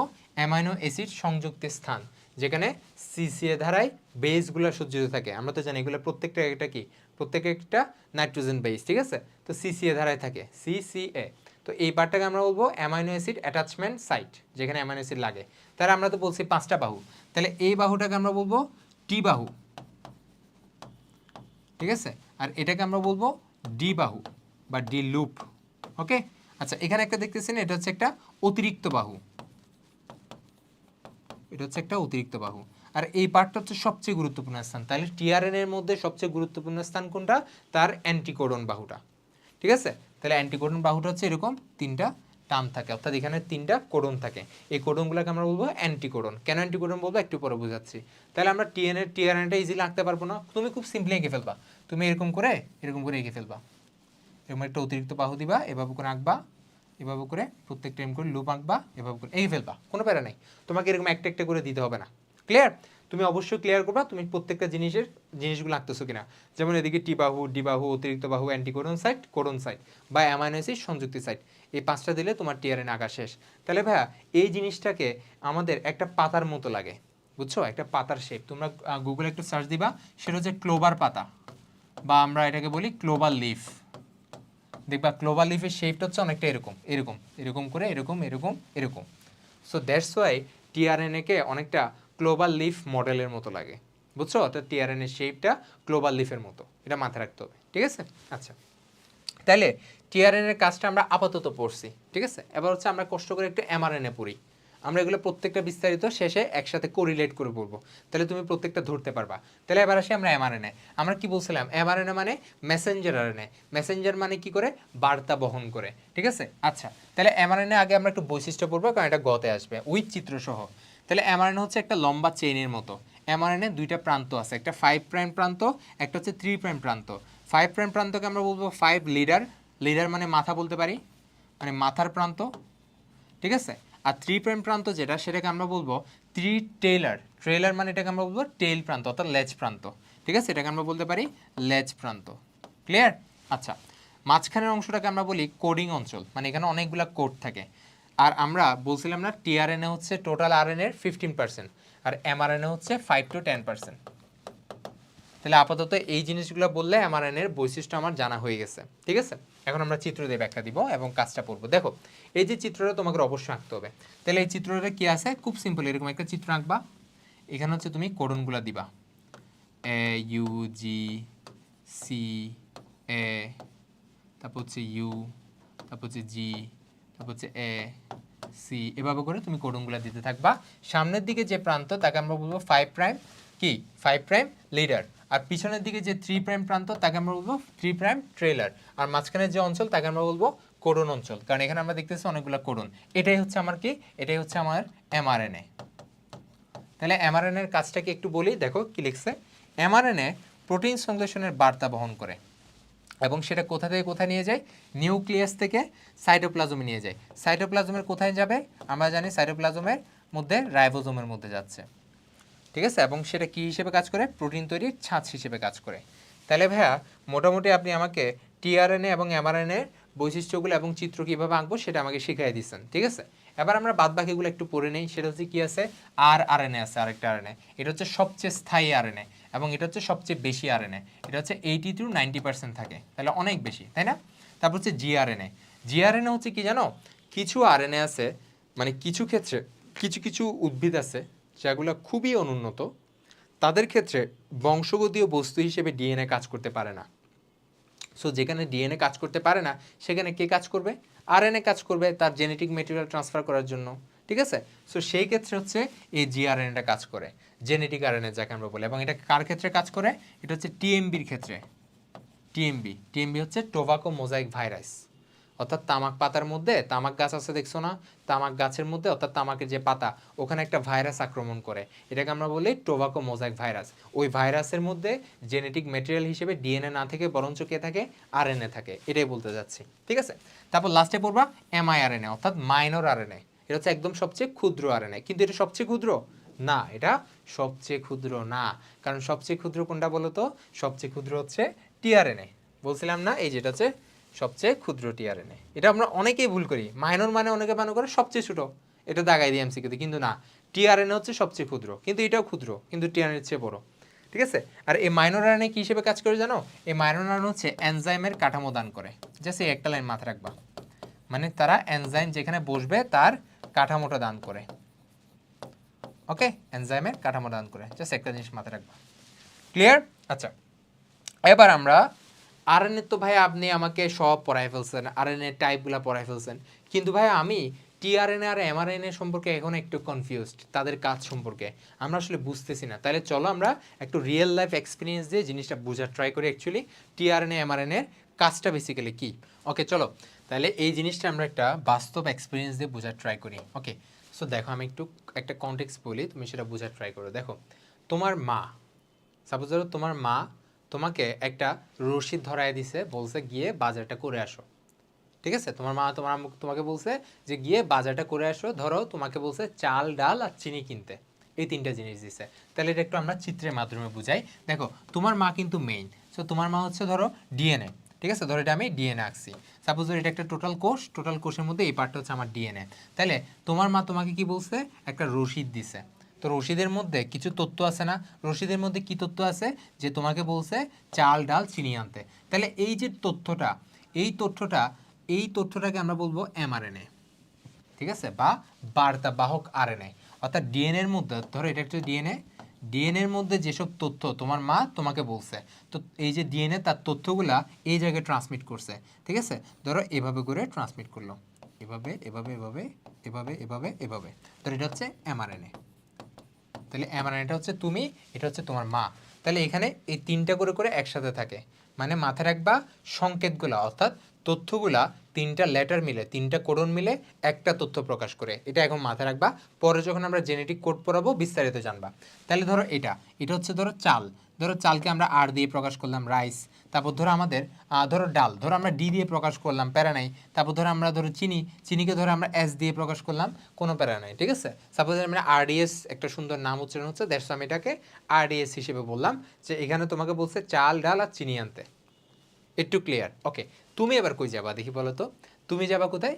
দোকানদারের কাছে, ঠিক আছে। তুমি এবার গেলা কোথায়? সাপোজ তুমি গেলা দোকানদারের কাছে। এখন দোকানদারের কাছে কিছু জিনিস আছে, আমি এগুলো একটু আগে তুমি দেখো, তাহলে পুরোপুরি জিনিসটা বুঝতে পারবা, একদমই ক্লিয়ার হয়ে যাবা। ধরো দোকানদারের কাছে কিছু জিনিস আছে, আশা করি জিনিসগুলো কি আঁকতেছি এখনই বুঝে যাবা। দোকানদারের কাছে এরকম কিছু জিনিস আছে, বেসিক্যালি এগুলো তো এরকম কিছু না, এগুলো হচ্ছে এক একটা তথ্য, এগুলো হচ্ছে এক একটা জিনিস, ঠিক আছে। এগুলো হচ্ছে এক একটা, কি আঁকতেছেন ভাই এগুলো আপনি? হ্যাঁ বুঝাচ্ছি, কোনো প্যারা নাই, একটু ওয়েট করো। তাহলে কি আঁকতেছে আশা করি বুঝে গেছো না? শেপ দেখে বলো তো এগুলো কি? এগুলো হচ্ছে টিআরএন আঁকছি। তাহলে ভাইয়া এটা হচ্ছে ধরো দোকানদারের বিভিন্ন জিনিস। তাহলে দোকানদারের কাছে কিন্তু এরকম অনেকগুলো জিনিস আছে যেগুলোকে আমরা বেসিক্যালি বাস্তব ক্ষেত্রে টিআরএনে বলতেছি। এখন তুমি কিন্তু তোমার ইনফরমেশনগুলো নিয়ে গেছো দোকানদারের কাছে। এখন দোকানদারের কাছে তোমার এই যে বাহু আছে আর অ্যান্টিকোডন বাহু আছে না, ধরো এটা হচ্ছে বাহু, এই বাহু হচ্ছে এই জায়গাটাকে আমরা কি বলতাম? এই জায়গাটাকে বলতাম আমরা অ্যামাইনো অ্যাসিড সংযুক্ত স্থান। ধরো এখানে একটা অ্যামাইনো অ্যাসিড লাগানো আছে, এখানে ধরো আরেকটা অ্যামাইনো অ্যাসিড লাগানো আছে, এখানে ধরো আরেকটা অ্যামাইনো অ্যাসিড লাগানো আছে। এখন এখানে এই পার্টটাকে আমরা বলতাম কি? Anticodon site. কেন অ্যান্টিকোডন বলতাম সেটা এখন তুমি জানতে পারবা, এটাকে আমরা বলি অ্যান্টিকোডন সাইট। তাহলে এবার আসো আমরা এখানে হচ্ছে কিছু তথ্য দিয়ে দিই।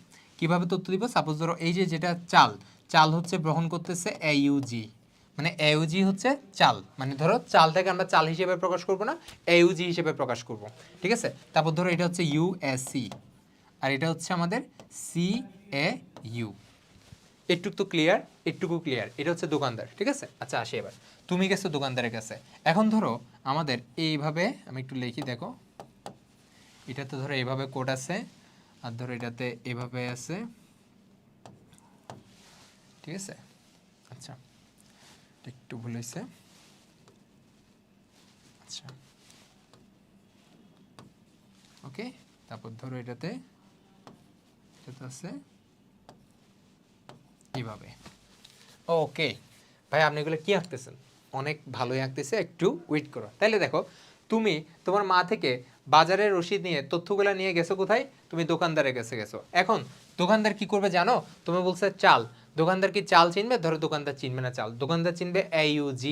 তাহলে এই যে তুমি বার্তাটাকে বহন করে গেছো, দ্যাট মিনস তুমি কি বলতো? তুমি হচ্ছে এমআরএনএ। কারণ আমরা জানি এমআরএনএ কি করে? নিউক্লিয়াস থেকে বার্তাটাকে বহন করে সাইটোপ্লাজমের রাইবোজোমে নিয়ে আসে। ধরো এই পুরো জিনিসটা হচ্ছে এখন রাইবোজোম, দোকানদারের যে দোকান সেটা হচ্ছে পুরোটা একটা রাইবোজোম, ঠিক আছে। তাহলে এই যে এমআরএনএটা সেটা ধরো এইটা, ক্লিয়ার? আচ্ছা এটা এখন ধরো এখানে তথ্যগুলো আছে, তুমি দোকানদারকে বলছো আমাকে চাল দেন, অর্থাৎ আমাকে AUG দেন, ওকে। এখন দোকানদার বলো তো এই তিনটা থেকে তোমাকে কোনটা দিবে? ধরো এই তিনটার মধ্যে চাল ডাল চিনি আছে, তোমাকে দেখি বলো তো কোনটা দিবে? এটা বুঝতে সব শেষ। তোমাকে কোনটা দিবে বলো তো? এই যে তোমাকে এটা দিবে, তোমাকে এটা দিবে। কেন এটা দিবে বলো তো? বিকজ এখানে যে অ্যান্টিকোডন সাইট আছে, এই অ্যান্টিকোডন সাইটটা কোডনের সাথে লেগে যাবে, দ্যাটস ওয়াই এটাকে আমরা কোডন সাইট বলি, এটাকে আমরা অ্যান্টিকোডন সাইট বলি। কেন লেগে যাবে দেখো তো? এই যে ভাইয়া ইউ এর সাথে এ লাগবে, এ এর সাথে ইউ লাগবে, সি এর সাথে জি লাগবে, অর্থাৎ তারা পরস্পরের পরিপূরক, বা ইংলিশে যেটাকে আমরা বলি কমপ্লিমেন্টারি, ঠিক আছে। অর্থাৎ কোডন সাইডে এসে টিআরএন এর অ্যান্টিকোডনটা লাগবে। দ্যাট মিনস তুমি যখন চাল খুঁজবা, তুমি যখন রাইস খুঁজবা, তোমার জন্য কোন টিআরএনটা আসবে? এই টিআরএনটা আসবে। তোমাকে দোকানদার বলবে হ্যাঁ নাও, তোমাকে আমি এই টিআরএনটা দিলাম, সাথে তুমি একটা অ্যামাইনো অ্যাসিড পেয়ে যাচ্ছ, ক্লিয়ার? তাহলে বেসিক্যালি টিআরএনএ কি করতেছে? টিআরএনএ হচ্ছে তুমি যে তথ্য তোমার মা থেকে বহন করে আনছো, ওই তথ্যটা অনুযায়ী, ধরো এটা হচ্ছে তথ্য, সে তথ্য অনুযায়ী টিআরএনএটা কি করতেছে? এক একটা অ্যামাইনো অ্যাসিড বহন করে নিয়ে আসতেছে। তারপর ধরো তুমি বলতেছো এবার আমার ধরো ডাল লাগবে, সো ডালের জন্য তুমি তাকে তথ্য দিছো USC। তাহলে এবার বলো তো এই দুইটার মধ্যে দোকানদার তোমাকে কোন জিনিসটা দিবে? খুব সিম্পল, তোমাকে এটা দিবে, সেকেন্ডটা দিবে। কারণ কি? কারণ ইউ এর সাথে কে লাগবে? ইউ এর সাথে লাগবে এ, এই ইউ এর সাথে লাগবে আবার এটা, এটার সাথে লাগবে এটা। তার মানে বুঝে গেছো এটার সাথে এটা মিলে গেছে না? তাহলে তোমাকে দোকানদার এটা দিয়ে দিবে, সাথে তুমি একটা অ্যামাইনো অ্যাসিড পেয়ে যাচ্ছ। এভাবে একটা একটা এদিকের সাথে এদিকে লাগে, উপরে একটার সাথে একটা অ্যামাইনো অ্যাসিড পরস্পরের সাথে লাগে। যদি ধরো A1 এর সাথে A2 লাগবে, তার সাথে A3 লাগবে। এবং আমরা জানি অ্যামাইনো অ্যাসিড পরস্পরের সাথে যে সংযুক্তি, এটাকে আমরা বলবো একটা একটা অ্যামাইনো অ্যাসিড পরস্পরের সাথে সংযুক্তি আলটিমেটলি কি তৈরি করে? প্রোটিন তৈরি করে। কারণ প্রোটিন মানে হচ্ছে পলিপেপটাইড। পলিপেপটাইড মানে এক একটা অ্যামাইনো অ্যাসিডের সংযুক্তি। তাহলে ওভারঅল তুমি টিআরএনএর এমআরএনএর কাজ পুরোপুরি বুঝে গেছো না? কিভাবে এমআরএনএ তথ্য বহন করে, কিভাবে টিআরএনএ ওই তথ্য অনুযায়ী এক একটা অ্যামাইনো অ্যাসিড বহন করে এসে তার সাথে লাগে। আচ্ছা, লেগে কি টিআরএনএ থেকে যাবে? না, টিআরএনএ লেগে কিন্তু বের হয়ে যায়। কিন্তু টিআরএনএ বের হয়, সে কিন্তু A1টাকে বের করতে দেয় না। A1টা কিন্তু এখান থেকে বিচ্ছিন্ন হয়ে যায় এবং A1টা এখানে থাকে।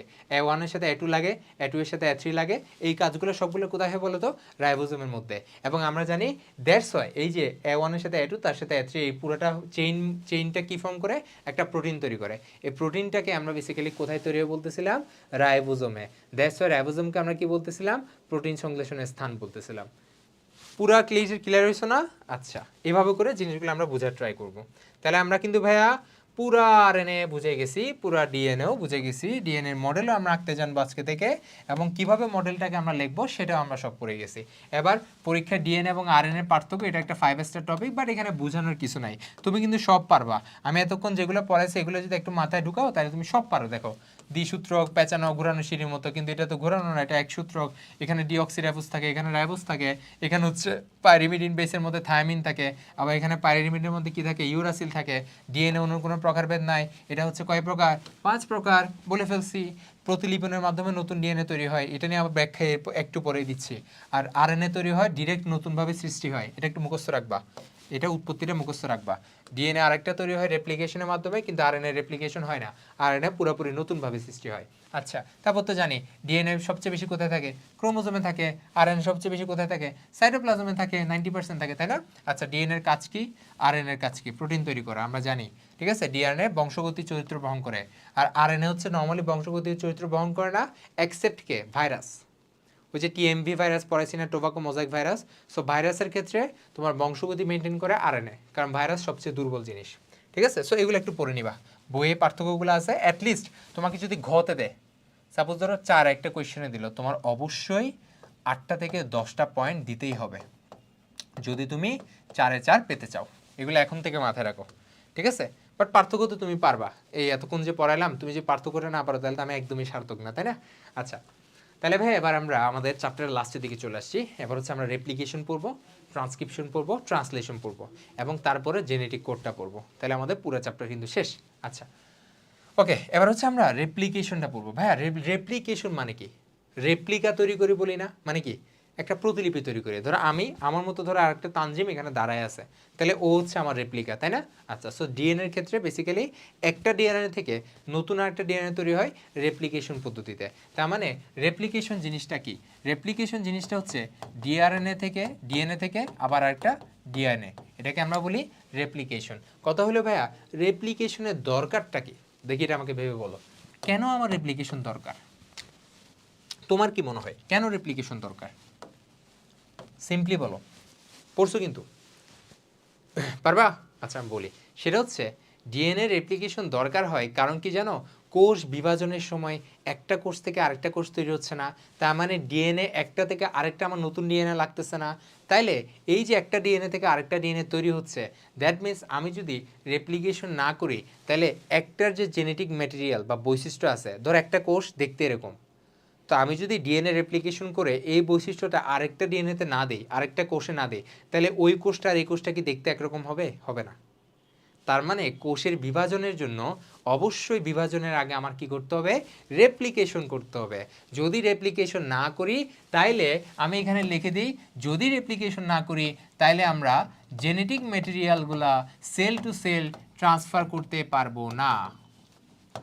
জেনেটিক ম্যাটেরিয়ালগুলা সেল টু সেল ট্রান্সফার করা পসিবল হবে না। আর তার মানে সেল দুইটা দেখতে সেম হবে না, কিন্তু আমার অবশ্যই তো সেল দুইটা সেম হইতেই হবে। দ্যাটস ওয়াই আমার রেপ্লিকেশন দরকার। ঠিক আছে, অনেকে আমরা এটাই বুঝি না আসলে ভাই, রেপ্লিকেশন আমি পুরো পড়ে ফেলছি, রেপ্লিকেশন প্রসেসও পড়ে ফেলছে, এর রেপ্লিকেশনের চিত্র আঁকতে জানে, কিন্তু এই ব্যাটা জানেই না যে রেপ্লিকেশন দরকারটা কি, কেন রেপ্লিকেশন দরকার। এটা আমরা অনেকে জানি না। তাহলে এটা আমরা বুঝতে পারছি রেপ্লিকেশন কেন দরকার। এখন আমরা পড়বো রেপ্লিকেশনের জন্য বিজ্ঞানীরা কিছু অনুকল্প দিছে। তোমার কি মনে আছে না ভাইয়া, অনুকল্প মানে কি আমি বলছিলাম যে এখনো বিজ্ঞানীরা জিনিসটা পুরোপুরি প্রমাণ করতে পারে নাই, বাট ধরে নিছে এটা হয়, এবং এটা সব বিজ্ঞানী একসাথে ঐক্যমত হয়েছে। এটাকে আমরা বলি অনুকল্প বা হাইপোথেসিস। সো এরকম বিজ্ঞানীরা 3টা হাইপোথেসিস দিছে যে রেপ্লিকেশন যে হবে এটা 3টা প্রসেস থাকতে পারে। একটা হচ্ছে সংরক্ষণশীল প্রকল্প, আরেকটা হচ্ছে অর্ধ সংরক্ষণশীল অনুকল্প, আরেকটা হচ্ছে বিচ্ছুরণশীল অনুকল্প। তাহলে ভাইয়া কোনটা কি? আচ্ছা ভাইয়া কোনটাকে একটু বুঝে আসো। সাপোজ ধরো ভাইয়া সংরক্ষণশীল যেটা, বা আমি ধরো একটা ডিএনএ আঁকলাম, সাপোজ ধরো আমি একটা ডিএনএ আঁকতেছি, সাপোজ ধরো এরকম একটা ডিএনএ, ঠিক আছে। কিন্তু ভাই আমি যদি ডিএনএ কে রেপ্লিকেশন করতে চাই তাহলে আমাকে হেলিক্স দুইটাকে ফাঁক করে ফেলতে হবে না? মানে হেলিক্স দুইটা একটার সাথে একটা যে নাইট্রোজেন বন্ড দিয়ে লাগানো ছিল ওগুলোকে আমার আলাদা করে ফেলতে হবে না? অবশ্যই করতে হবে। আচ্ছা ধরো করলাম, তাহলে আমার এই ধরো একটা ডিএনএ, এই ডিএনএ থেকে যদি সাপোজ এখানে চিত্র দেখে সবচেয়ে ভালো করে বুঝতে পারবা, ধরো এই একটা পুরোপুরি ডিএনএ, এই ডিএনএ থেকে যদি নতুন ডিএনএ তৈরি হচ্ছে, যার মধ্যে ধরো একটা ডিএনএ থেকে 2টা ডিএনএ তৈরি হবে, যার মধ্যে একটা পুরোপুরি তার মাতৃ ডিএনএর মতো দেখতে আর একটা পুরোপুরি নতুন ডিএনএ, এটাকে আমরা কি বলবো? সংরক্ষণশীল, অর্থাৎ পুরোপুরি সংরক্ষণ করতেছে। মায়ের তথ্যগুলো একটা পুরোপুরি সংরক্ষণ করতেছে আর একটা একদমই করতেছে না, ঠিক আছে। তো এটাকে আমরা বলবো সংরক্ষণশীল অনুকল্প। তারপর এটা হচ্ছে বিচ্ছুরণশীল অনুকল্প। বিচ্ছুরণশীল মানে কি জানো? এই যে এরকম অর্ধেক আসতেছে মা থেকে, অর্ধেক আসতেছে নতুন, আবার অর্ধেক আসতেছে মা থেকে, আবার অর্ধেক আসতেছে নতুন, মানে এটা বিচ্ছুরিত, ঠিক আছে। অর্থাৎ নতুন যে ডিএনএ দুইটা তৈরি হলো না, তার মধ্যে অর্ধেক তথ্য মা থেকে, আবার অর্ধেক নতুন, আবার মা আবার নতুন, আবার মা আবার নতুন। এমন না যে তারা সূত্র এক একটা মা একটা একটা নতুন, এরকম না, মানে অর্ধেক অর্ধেক, মানে এক সূত্রের মধ্যে অর্ধেক ভাগ হচ্ছে মা, আবার অর্ধেক ভাগ হচ্ছে মেয়ে, এরকম, বুঝছো? এটাকে আমরা বলবো বিচ্ছুরণশীল। বাট দুইটাই কিন্তু ফলস। যেটা অ্যাকচুয়াল কারেক্ট সেটা হচ্ছে অর্ধ সংরক্ষণশীলটা বা সেমি কনজারভেটিভটা, ঠিক আছে। ইংলিশ নামগুলো লাগবে, বা সেমি কনজারভেটিভটা। সো সেমি কনজারভেটিভে বেসিক্যালি কি হয়? সেমি কনজারভেটিভে আমরা জানি কি হয়, সেটা হচ্ছে এই যে তোমার একটা সূত্র, ধর এটা মায়ের একটা সূত্র, এই সূত্র থেকে নতুন আরেকটা সূত্র তৈরি হবে। এই যে মায়ের একটা সূত্র, সেখান থেকে নতুন আরেকটা সূত্র তৈরি হবে। তার মানে ধর এটা একটা ডিএনএ, এই ডিএনএ যে নতুন ডিএনএ দুইটা তৈরি হলো, তার মধ্যে একটা সূত্র হচ্ছে নতুনভাবে তৈরি হচ্ছে, আরেকটা হচ্ছে মা থেকে নিচ্ছে, এই যে এটা। তার মানে এটাকে আমরা কি বলবো? সেমি কনজারভেটিভ মেথড বা সেমি কনজারভেটিভ অনুকল্প, ঠিক আছে, অনুকল্প। এবং এটাই হচ্ছে সবচেয়ে কারেক্টটা, ঠিক আছে, এটা হচ্ছে সবচেয়ে কারেক্টটা। এখন ভাই এটা সবচেয়ে কারেক্ট, এটা আপনি কেমনে বুঝছেন? হ্যাঁ, বিজ্ঞানীরা এই জিনিসটা প্রুফ করছে। কোন বিজ্ঞানী প্রুফ করছে তার নামটা তোমার অবশ্যই লাগবে, আমি এটা মুছে দিচ্ছি যেহেতু আর লাগবে না। সেটা হচ্ছে বিজ্ঞানী ম্যাসেলসন, এটা আমাদের মেডিকেল আসছে। কে প্রুফ করছে যে ডিএনএ আসলেই অর্ধ সংরক্ষণশীল পদ্ধতিতে রেপ্লিকেশন হয়, সেটা হচ্ছে ম্যাসেলসন এবং স্টাহল। কার মধ্যে? সেটা হচ্ছে ইকোলাই। ইকোলাই ব্যাকটেরিয়াতে আমরা সবাই জানি, ইকোলাই ব্যাকটেরিয়ার মধ্যে সর্বপ্রথম আবিষ্কার করছে যে আসলেই ডিএনএ অর্ধ সংরক্ষণশীল পদ্ধতি মেনটেন করে, অর্থাৎ এই পদ্ধতিটা মেনটেন করে বেসিক্যালি সে কি হচ্ছে? নতুন ডিএনএ তৈরি করতেছে। ওকে, তাহলে আমরা বেসিক্যালি বুঝে গেছি রেপ্লিকেশন কেন দরকার এবং রেপ্লিকেশন কোন প্রসেসে হয়। এখন আমরা রেপ্লিকেশনটা বিস্তারিত পড়ব। তাহলে রেপ্লিকেশন শুরু করার জন্য আমার প্রথমে কি লাগবে? কিছু উপকরণ লাগবে। একটা কাজ শুরু করার জন্য তো কিছু মেটেরিয়ালস লাগবে, তাই না? আচ্ছা, সো সবচেয়ে গুরুত্বপূর্ণ মেটেরিয়ালসের নাম কি? অবশ্যই একটা ছাঁচ। এই যে একটা ছাঁচ লাগবে না? এই যে মা থেকে যে একটা ছাঁচ নিলাম, এই যে এই ছাঁচটা, এই ছাঁচটা আমার লাগবে না? অর্থাৎ মাতৃ ডিএনএ থেকে কি লাগবে? একটা ছাঁচ লাগবে বা টেমপ্লেট লাগবে, ঠিক আছে। তাহলে সবার আগে কি লাগবে? একটা টেমপ্লেট লাগবে, যেটা কোত্থেকে আসবে? যেটা অবশ্যই মাতৃ ডিএনএ থেকে আসতেছে, ঠিক আছে। আচ্ছা, তারপর সেকেন্ডলি কি লাগবে? অসংখ্য নিউক্লিওটাইড ট্রাইফসফেট। ওকে, তারপর লাগবে অনেক শক্তি, তারপর লাগবে কিছু এনজাইম এবং প্রোটিন। তাহলে প্রত্যেকটা বুঝে আসো। তাহলে অসংখ্য নিউক্লিওটাইড ট্রাইফসফেট কেন লাগবে? দেখো আমরা যে এই যে নতুন একটা ডিএনএ তৈরি করলাম না, এই যে নতুন একটা ডিএনএ তৈরি করতেছি, যার মধ্যে মায়ের সাইডে কি আছে? ধরো আমি ধরে নিচ্ছি মায়ের সাইডে এডেনিন আছে, কিন্তু এডেনিনের সাথে যেখানে থায়ামিন লাগবে, এই থায়ামিনটা কোত্থেকে আসবে? এটা তো একটা খুব গুরুত্বপূর্ণ কোয়েশ্চেন না? তো থায়ামিনটাকে কেউ প্রোভাইড করতে হবে। ওই থায়ামিনটা আসবে হচ্ছে এই নিউক্লিওটাইড থেকে। কারণ আমরা জানি নিউক্লিওটাইড মানে কি? এখানে কি আছে? পেন্টোজ সুগার আছে, থায়ামিন, এই যে তোমার নাইট্রোজেন বেস আছে এবং ফসফেট আছে। সো এখানে যে নাইট্রোজেন বেস আছে না, ওই নাইট্রোজেন বেস থেকে বেসিক্যালি আমার এই থায়ামিন, ধরো সাইটোসিন, গুয়ানিন, মানে এটার সাথে যেটা লাগবে নতুনটাতে, ওই জিনিসগুলো সে প্রোভাইড করবে। ক্লিয়ার? আচ্ছা, আর এখানে যে ট্রাইফসফেট আছে না, এই ট্রাইফসফেটটা হচ্ছে বেসিক্যালি শক্তি প্রোভাইড করবে, ঠিক আছে। আচ্ছা, তারপর এই যে অনেকগুলো শক্তি প্রোভাইড করবে, কারণ আমরা জানি। আচ্ছা একটা জিনিস আমাকে বলো তো, এই যে রেপ্লিকেশন যে শুরু করব তার আগে যে মায়ের যে দুইটা ডিএনএ যে হ্যালিক্সগুলা, এগুলাকে আগে আমার ভাঙতে হবে না? ডিএনএর যে হেলিক্সগুলো এগুলোকে আমার আলাদা করতে হবে না, যেটা আমি অলরেডি দেখাইছি। সো আমাকে বলো তো, আলাদা করার জন্য শক্তি লাগে নাকি লাগানোর জন্য শক্তি লাগে? অবশ্যই কিছু একটা ভাঙার জন্য আমার বাইরে থেকে শক্তি দিতে হবে, ওই শক্তিটা প্রোভাইড করবে এটা।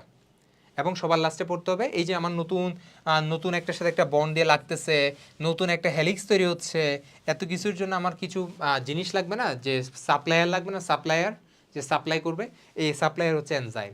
এই এনজাইমের মধ্যে এই যে এনজাইমগুলো, এই সবগুলো এনজাইমকে একটা নামে ডাকা হয়, নামটা একটু মুখস্থ করবে, সেটা হচ্ছে রেপ্লিসোম বা রেপ্লিকেশন কমপ্লেক্স। কি? Replication complex. এই রেপ্লিকেশন কমপ্লেক্সটাই বেসিক্যালি সব কিছু সাপ্লাই দেয়, যেটা দিয়ে নতুন একটা ডিএনএ তৈরি হইতে পারে। তাহলে ভাই আমরা উপকরণগুলা পড়ে ফেলছি, এখন আমরা আসি আমাদের মেইন পড়াশোনায়। এটা কষ্ট করে একটু বোঝার ট্রাই করো, কারণ পরীক্ষায় এটা একটা 5 স্টার টপিক, প্রায় আসবে, কোয়েশ্চেনটা প্রায় আসবে। তাহলে ভাইয়া আমরা আমাদের কাজ শুরু করি। তাহলে যদি আমরা রেপ্লিকেশন প্রসেস শুরু করতে চাই, তাহলে সবার আগে আমার কি করতে হবে বলো তো দেখি ভাইয়া? ভাইয়া আপনিই বলেন, তাই না? কারণ তোমরা তো আমার সাথে এখন কানেক্টেড না, যেহেতু এটা লাইভ ক্লাস না। লাইভ ক্লাস হলে আসলে এটা একটা ভালো যে তোমাদের সাথে একসাথে মানে একদম লাইভ ইন্টারেকশন করা যায়, বাট এখন আসলে এটা করা যাচ্ছে না। ঠিক আছে, কোনো প্যারা নাই, আমরা আসলে ওভাবে করে পড়াবো যাতে তোমাদের কোনো কোয়েশ্চেন না থাকে ইনশাল্লাহ। আচ্ছা, তাহলে ভাই এটা আপনি কি করছেন বুঝতে পারতেছো না ভাই? আমি কি করছি, এই যে মাঝখানে যে বন্ডগুলো ছিল না, মাঝখানে যে নাইট্রোজেন এই এটার সাথে এটা যে লেগেছিল, এভাবে যে লেগেছিল, এটাকে আমি খুলে ফেলছি, এটাকে আমি ভেঙে ফেলছি, কারণ আমার তো ভাঙতে হবে আগে, ছাঁচ দুইটাকে আমার আগে আলাদা করতে হবে না? আচ্ছা, তাহলে ভাই এটা কে করবে বলো তো আমাকে? হ্যাঁ, এখন আমরা সব পড়ায় আসি, সেটা হচ্ছে হেলিকেজ করবে। হেলিকেজ হচ্ছে একটা এনজাইম, যেটা হচ্ছে এই যে ভাঙার কাজটা করে, যেটা হচ্ছে ডিএনএ দুইটা হ্যালিক্সের মাঝখানে যে হাইড্রোজেন বন্ড দিয়ে তারা লাগানো, এই বন্ডগুলোকে ভেঙে ফেলে। তাহলে ভেঙে ফেলার কারণে দুইটা আলাদা সূত্র তৈরি হইলো। তাই হেলিকেজের কাজকে আমরা মুখস্থ করছি। হেলিকেজ কি করে? ডিএনএ সূত্রগুলোকে ভেঙে ফেলে, মানে ডিএনএ সূত্রের মাঝখানে যে হাইড্রোজেন বন্ড সেগুলোকে ভেঙে ফেলে। দ্যাটস ওয়াই দুইটা সূত্র পরস্পর আলাদা হয়ে যায়। এখন আলাদা হয়ে কি আমার কাজ শুরু করে দিব? অবশ্যই না। ঠিক আছে, অবশ্যই শুরু করতে পারবো না, আমার কোনো স্টেবিলিটি দান করতে হবে, আমার এখানে একটা স্টেবিলিটি দান করতে হবে। মানে কি? দেখো, এই যে আমি সূত্রগুলোকে আলাদা করলাম ভাইয়া, ঠিক আছে ভাই, আপনি আলাদা করছেন। আচ্ছা, তো এখন সাপোজ ধরো এই যে এটা একটা সুতার প্যাচের মতো না, ওই যে আমরা পাটের সুতা আমরা দেখো না প্যাচ দিয়ে লাগাই, আবার দেখো না পাটের সুতা যদি আমরা খুলে ফেলি, টান দিয়ে যদি দুটো খুলে ফেলি, খুলে যদি আমরা রেখে দিই, আবার দেখেন এগুলো প্যাচ খায় যেতে চাই। এক্স্যাক্ট ডিএনএ সূত্রটা অনেকটা রশির মতো, পাঠের রশির মতো। তুমি ওকে হেলিকেক্স দিয়ে ভেঙে তুমি একে আলাদা করে রাখতে পারবে না। সে আবার কি চাইবে? সে আবার চাইবে কুণ্ডলি পাকায় ফেলতে। সো এটা যাতে না হয়, সো ডিএনএ যাতে আবার প্যাচ না বাঁধে, ঠিক আছে, দ্যাটস ওয়াই আমরা এখানে আরেকটা এনজাইম দিই। ধরো এটা হচ্ছে ওই এনজাইমটা, সেটার নাম কি? সেটা হচ্ছে টপোআইসোমারেজ। ঠিক আছে, আমি কিন্তু প্রত্যেকটা এনজাইম একদম বিস্তারিত পড়াচ্ছি কি কাজ করে, কারণ নয়তো তোমরা পরে গিয়ে একটু কনফিউজ থেকে যাবা। এটা আমি বেসিক্যালি টপোআইসোমারেজ লিখছি। তাহলে টপোআইসোমারেজ কি করে? ডিএনএ এর অতিরিক্ত প্যাঁচানো অবস্থা থেকে মুক্ত করে। ঠিক আছে, আচ্ছা, তাইলে এটা হচ্ছে প্রকৃত কোষের ক্ষেত্রে টপোআইসোমারেজ কাজটা করে। এই যে তুমি রেখে দিচ্ছ, আবার প্যাঁচ খায় যেতে চাচ্ছে, সো প্যাঁচ যাতে না খায় এটা এনশিওর করে হচ্ছে টপোআইসোমারেজ। এটা হচ্ছে প্রকৃত কোষের ক্ষেত্রে। আর আদিকোষের ক্ষেত্রে এই কাজটা আরেকজন করে। আদিকোষের ক্ষেত্রে এই সেম কাজটা করবে হচ্ছে গাইরেজ। কি নাম? গাইরেজ। এনজাইমের নাম কি? গাইরেজ। তাহলে ভাই আমরা দুইটা এনজাইমের কাজ পড়ে ফেলছি। এখন ভাই তাহলে কি আমরা মোটামুটি আমাদের অ্যাকশনে নেমে যেতে পারবো? না ভাইয়া, আরও স্টেবিলিটি দান করতে হবে। সেটা কি?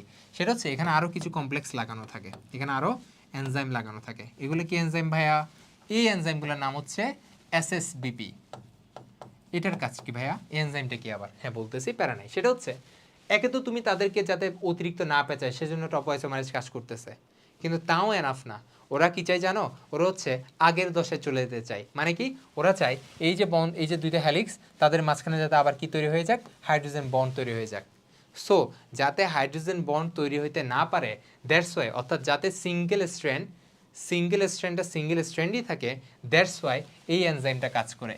এই এনজাইমের নাম কি জানো? Single strand binding protein. নামটাও কিন্তু সেম, তাই না? নামটাও একদম মিলিয়ে রাখছে যাতে বুঝতে সুবিধা হয়। Single strand binding protein. তাহলে সিঙ্গেল স্ট্র্যান্ড বাইন্ডিং প্রোটিনের কাজ কি? এটা হচ্ছে বেসিক্যালি কি করে? সেটা হচ্ছে হাইড্রোজেন বন্ড ফর্ম হতে দেয় না। ঠিক আছে, হাইড্রোজেন বন্ড ফর্ম হতে দিবে না। তাহলে মোটামুটি আমরা অনেক কিছু বুঝে গেছি, তাই না? মোটামুটি আমরা অনেক কিছু পড়ে ফেলছি। কি পড়ছি ভাই আমরা? আচ্ছা আমি এখানে পুরোপুরি চিত্র না আঁকি, তাহলে আমাদের একটু বুঝতে সুবিধা হবে।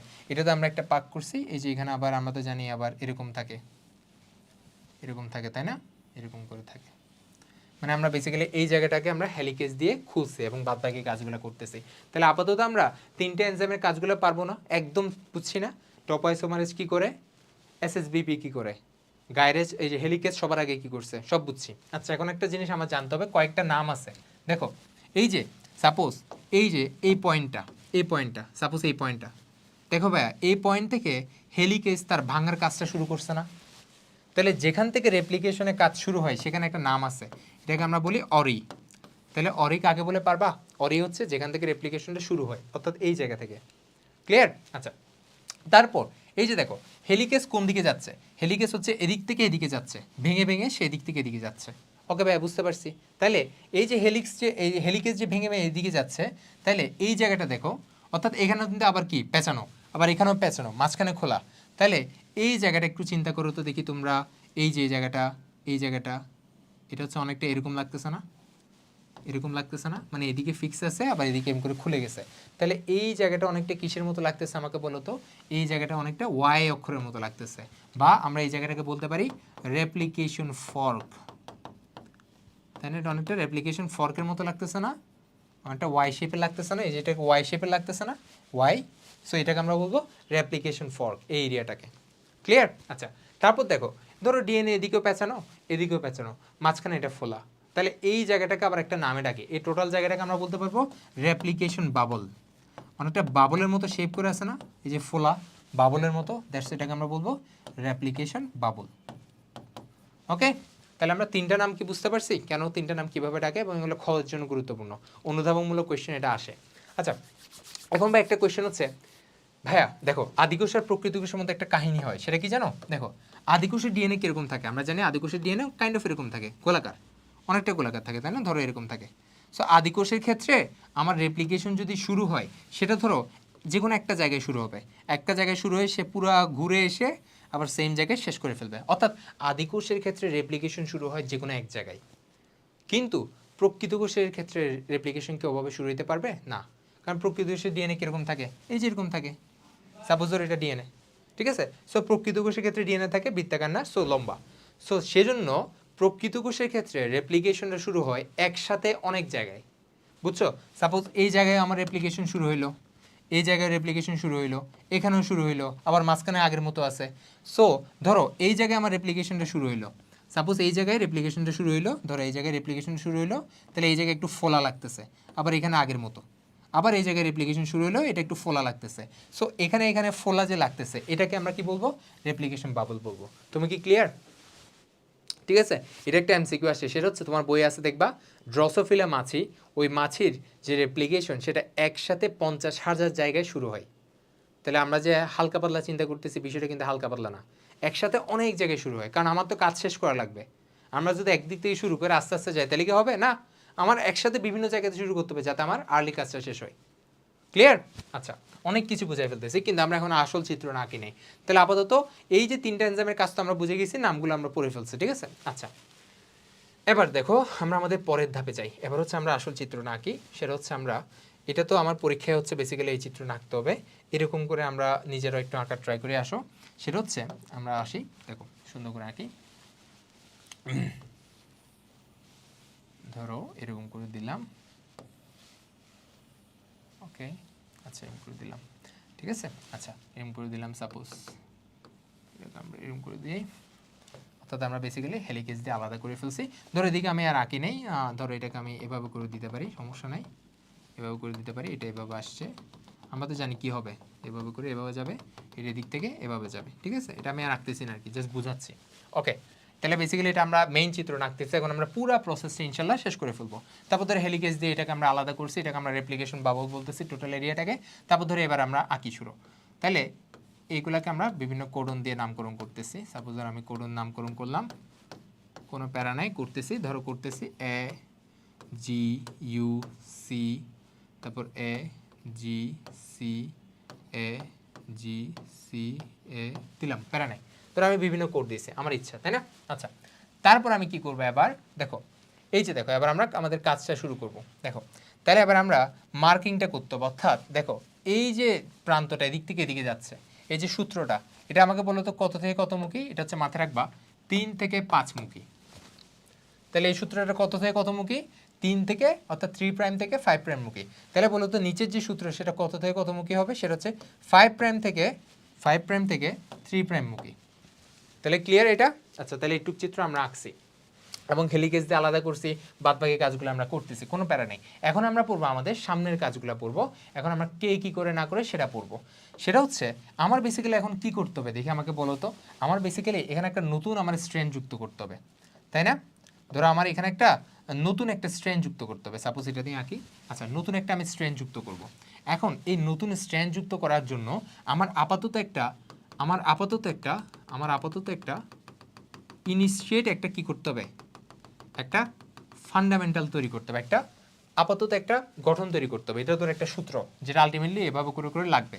এই যে জিনিসটা আমি তোমাকে একটা রিয়েল লাইফ জিনিস দিয়ে বুঝাই। ধরো আমরা ভাইয়া ওই যে ঘর যখন বানাই, বিল্ডিং যখন বানাই, দেখছো তোমরা এই যে বিল্ডিং বানানোর সময় ওই ছাদ রেডি করার আগে কি করে নিচে হচ্ছে কি বাঁশ দিয়ে কিছু স্ট্রাকচার তৈরি করে না? বাঁশ কিংবা রড দিয়ে, বড় বড় রড এরিয়া দিয়ে কি করে ছাদ তো উপরে হবে, সো ছাদটা যাতে সাপোর্টেড থাকে, সো নিচে অনেকগুলা বাঁশ দেয়, তাই না? মানে আপাতত একটা স্ট্রাকচার যাতে সে কি করতেছে, সে ভারসাম্যটা মেনটেন করতেছে, মানে সে আপাতত একটা সাপোর্ট দিচ্ছে আর কি, ঠিক আছে? সো প্রকৃত কোষে অর্থাৎ রেপ্লিকেশনের সময় এই কাজটা করবো হচ্ছে আরএনএ প্রাইমার। অর্থাৎ আরএনএ প্রাইমার হচ্ছে বেসিক্যালি একটা ল্যান্ডমার্ক হিসেবে কাজ করে। কি হিসেবে বলতেছি? একটা ল্যান্ডমার্ক হিসেবে কাজ করে। সাপোজ এটা হচ্ছে আরএনএ প্রাইমার, যেটা হচ্ছে একটা আপাতত ল্যান্ডমার্ক হিসেবে কাজ করে, ঠিক আছে? আচ্ছা, তাহলে এই যে আপাতত সে ল্যান্ডমার্ক হিসেবে, এটা কিন্তু বোঝার ট্রাই করো, এটাই মেইন জিনিস এখানে, ঠিক আছে? তাহলে আরএনএ প্রাইমার কি বলতেছে? একটা ল্যান্ডমার্ক হিসেবে কাজ করতেছে, যেটাকে আমরা তুলনা করতেছি কার সাথে? ঘরের যে আপাতত ছাদ তৈরি করার আগে যে বাঁশ দিয়ে একটা সাপোর্ট দিই তার সাথে, ঠিক আছে? পরে তো কিন্তু আমি এটা সরাই ফেলতে হবে, পরে আমরা বাঁশগুলো সরাই ফেলি না? আচ্ছা, সেটাকে আমরা পরে কিন্তু সরাই ফেলবো। আচ্ছা, তাহলে এই যেটা এই আরএনএ প্রাইমারটার একটা দিক থাকে। ধরো হেলিকেজ এনজাইমের দিক কোন দিকে আমাকে বলো তো? হেলিকেজ এনজাইমের দিক কিন্তু এদিকে, হেলিকেজ এনজাইমের দিক হচ্ছে এদিকে।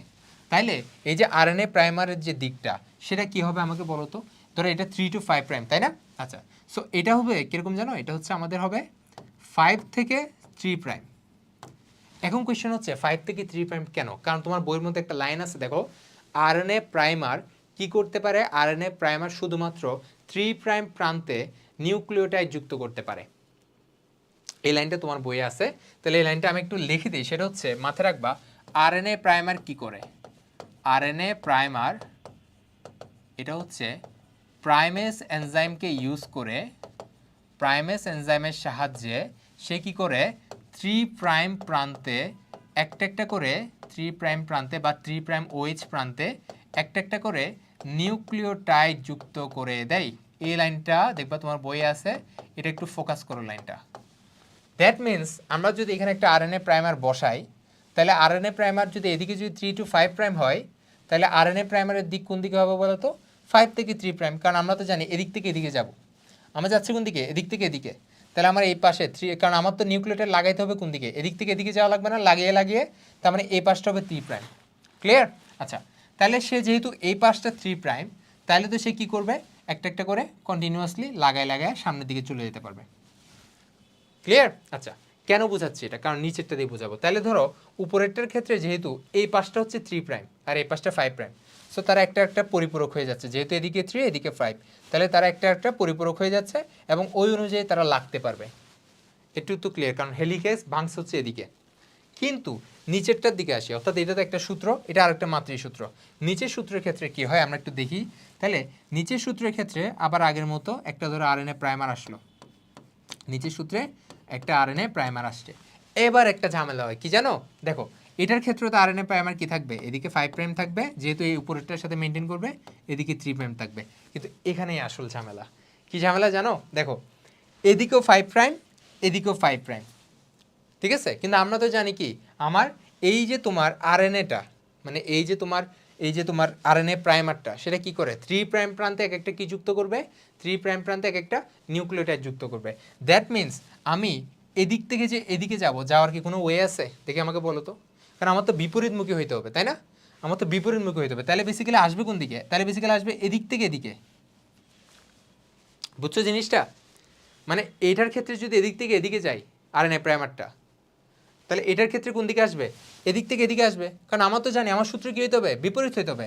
মানে 3 এর সাথে 5 কানেক্টেড হইতে হবে, 5 এর সাথে এই জায়গায় 3 কানেক্টেড হইতে হবে, তাই না? তার মানে এদিকে যাওয়ার কথা ছিল এদিকে, বাট এটা যাবে কোন দিকে? এদিকে, কারণ এটা তো দিক উল্টাপাল্টা হয়ে গেছে। সো দ্যাটস ওয়াই আমার ধরো এই আরএনএ প্রাইমারটা এটুক পর্যন্ত এরিয়া কাভার করলো, মানে এটুক পর্যন্ত এখানে কোডন আছে সেগুলোকে কাভার করলো। তাহলে এটার কাজ এখানে শেষ না? এখানে কিন্তু একটা দিয়ে পুরো সূত্রটা পুরো সিরিয়ালি চলে যেতে পারবে, কিন্তু এটার ক্ষেত্রে এম পারবে না, কারণ এখান থেকে এদিকে কাজ শেষ। আবার একটা নতুন প্রাইমার আসা লাগবে কষ্ট করে, আবার একটা নতুন প্রাইমার আসলো, ঠিক আছে? নতুন আবার একটা প্রাইমার আসলো। এটার ক্ষেত্রে আবার কি আছে? 5 প্রাইম এদিকে, 3 প্রাইম এদিকে। তাহলে এটার ক্ষেত্রে কি হবে? সেম কাহিনী হবে। সে হচ্ছে এই এরিয়াটাকে জাস্ট কভার করতে পারবে, কারণ সে এদিক থেকে এদিকে যাবে। কেন এদিক থেকে এদিকে যাবে? কারণ 3 প্রাইমের সাথে তো 5 প্রাইম লাগবে, তার মানে সে এদিক থেকে এদিকে কোড করে যাবে, ঠিক আছে? তাহলে এদিকে আবার আরেকটা আরএনএ প্রাইমার আনা লাগবে, মানে তার প্রতিটা কিছু দূর পর পর তার এক একটা করে করে আরএনএ প্রাইমার আনা লাগতেছে। বাট এখানে কি, যেহেতু দিক সেম মিলে গেছে, মানে এদিকে যেহেতু 3 প্রাইম, আবার এদিকে যেহেতু 5 প্রাইম, এদিকে যেহেতু 5 প্রাইম, এদিকে যেহেতু 3 প্রাইম, তাহলে তার এই দিকটা তো মিলে গেছে। সো এটার ক্ষেত্রে হয় কি, একটা দিয়ে পুরো কাজটা করে ফেলতে পারে। বাট এটার ক্ষেত্রে সামান্য একটা কাজ করার জন্য জাস্ট তোমাকে উদাহরণ হিসেবে বুঝালাম, 3টা আরএনএ প্রাইমার আনা লাগছে, বুঝছো? তাহলে ধরো এটুক পর্যন্ত একটা খণ্ড তৈরি হবে, আমি এটাকে ডিফারেন্ট পেন দিয়ে দেখাই। এটুক পর্যন্ত একটা খণ্ড তৈরি হবে, এটুক পর্যন্ত একটা খণ্ড তৈরি হবে, এটুক পর্যন্ত একটা খণ্ড তৈরি হবে, হবে না? এবার আসো আসল জিনিসে, এবার এতক্ষণ তুমি বুঝতে পারবা যে আমি কি বুঝাইছি। দ্যাট মিনস এই যে সূত্রটা, উপরের যে সূত্রটা, ঠিক আছে, যেটা আমরা নতুন যে স্ট্রেন্ড তৈরি হচ্ছে 5 থেকে 3 মুখী যে স্ট্রেন্ড নতুন তৈরি হবে, এই সূত্রটাকে আমরা বলবো লিডিং স্ট্রেন্ড, ঠিক আছে? এটাকে আমরা বলবো লিডিং সূত্র। কারণ এটা কি, এটা হচ্ছে নিরবিচ্ছিন্নভাবে সামনের দিকে যাইতে পারে, কারণ দিকটা মিলে গেছে, দিকটা একটা একটার সাথে কমপ্লিমেন্টারি। সো এটা পেঁচায় পেঁচায় সামনের দিকে চলে যেতে পারবে। কিন্তু এটার ক্ষেত্রে যেহেতু উল্টা, ঠিক আছে, এটার ক্ষেত্রে যেহেতু উল্টা, তাহলে ঝামেলাটা হয়ে গেল। তাহলে এটার ক্ষেত্রে যেহেতু খণ্ড খণ্ড তৈরি হচ্ছে, এই স্ট্রেন্ডটাকে আমরা কি বলবো? নিচের স্ট্রেন্ডটা যে তৈরি হবে এটাকে আমরা বলবো ল্যাগিং স্ট্রেন্ড। এতক্ষণ পর কি তুমি জিনিসটা ক্লিয়ার হইছো কিনা? এটাকে আমরা বলবো ল্যাগিং সূত্র। ল্যাগিং মানে যে পিছিয়ে আছে, যার খণ্ড খণ্ড ভাগ, যে যার মধ্যে সমস্যা আছে। ক্লিয়ার? তাহলে আমরা লিডিং আর ল্যাগিংটা এখন বুঝতে পারছি। আমরা অনেকেই আসলে বুঝি না লিডিং আর ল্যাগিংটা কিসের ভিত্তিতে আমরা আলাদা করছি। তাইলে এই লিডিং আর লিডিং পুরোটা আমরা বুঝে গেছি। তাহলে ল্যাডিং এর ক্ষেত্রে যে আলাদা আলাদা খণ্ড তৈরি হচ্ছে, এই খণ্ডগুলোর আলাদা আলাদা নাম আছে। দেখি বলো তো কি নাম? ওকাজাকি খণ্ড। বিজ্ঞানী ওকাজাকি এগুলো ফার্স্ট করছে, দেখছে, দেখছে, তার নামের উপর ভিত্তি করে এগুলোকে আমরা বলবো ওকাজাকি খণ্ড। তোমরা একসাথে বইটা নিয়ে বসো, তাহলে মিলে মিলে পড়তে পারবা। তাহলে লিডিং সূত্রে নিরবিচ্ছিন্নভাবে সূত্র সামনের দিকে আগায় যাচ্ছে, বাট ল্যাগিং এর ক্ষেত্রে নিরবিচ্ছিন্নভাবে আগাচ্ছে না, কারণ দিক তো উল্টা। সো এই পাশটা বরঞ্চ এদিক থেকে এদিকে তৈরি করতেছে, এদিক থেকে এদিকে তৈরি করতেছে, এদিক থেকে এদিকে তৈরি করতেছে, তার মানে খণ্ড খণ্ড তৈরি হয়েছে। এই প্রত্যেকের খণ্ডকে আমরা আবার কি বলি? ওকাজাকি খণ্ড বলি, ঠিক আছে? তাহলে এখন আমি দুইটা জিনিস বুঝাবো। এই যে ওকাজাকি খণ্ডগুলা, এই খণ্ডগুলাকে আমার আবার লাগাইতে হবে না? এই খণ্ডগুলাকে একটার সাথে একটা লাগাই দিতে হবে না? নয়তো আমি টোটাল সূত্র তো পাবো না, মাঝখানে মাঝখানে বিচ্ছিন্ন থাকবে, এটা কি সম্ভব না? সো এই খণ্ডগুলা লাগানোর কাজ কে করে? এই খণ্ডগুলা লাগানোর কাজ করে লাইগেজ এনজাইম। অর্থাৎ ল্যাগিং সূত্রের যে খণ্ডগুলা, তাদেরকে লাগাই কে? লাইগেজ এনজাইম, ঠিক আছে? আচ্ছা, এখন আবার একটা জিনিস আমার বুঝতে হবে, সেটা কি জানো? সেটা হচ্ছে আমাদের আরএনএ প্রাইমারের অ্যাকচুয়াল কাজটা কি। তাহলে আমরা অ্যাকচুয়াল কাজটা বুঝে গেছি যে সে একটা কি হিসেবে কাজ করে? ল্যান্ডমার্ক হিসেবে কাজ করে, ঠিক আছে? সে একটা আপাতত কাঠামো দেয়। কারণ কি বলতো? তুমি তো বলতে পারো ভাই আরএনএ প্রাইমারকে আমার কেন লাগতেছে? আমরা তো জানি এই যে রেপ্লিকেশন প্রসেসের মেইন যে এনজাইমটা, যাকে আমরা কি বলতেছি ভাইয়া? যাকে আমরা বলতেছি ভাইয়া ডিএনএ পলিমারেজ এনজাইম, তাই না? যাকে আমরা কি বলতেছি? DNA polymerase enzyme. ভাই এই ডিএনএ পলিমারেজই তো সব কাজ করতে পারে, কেন আমার আরএনএ প্রাইমার লাগতেছে?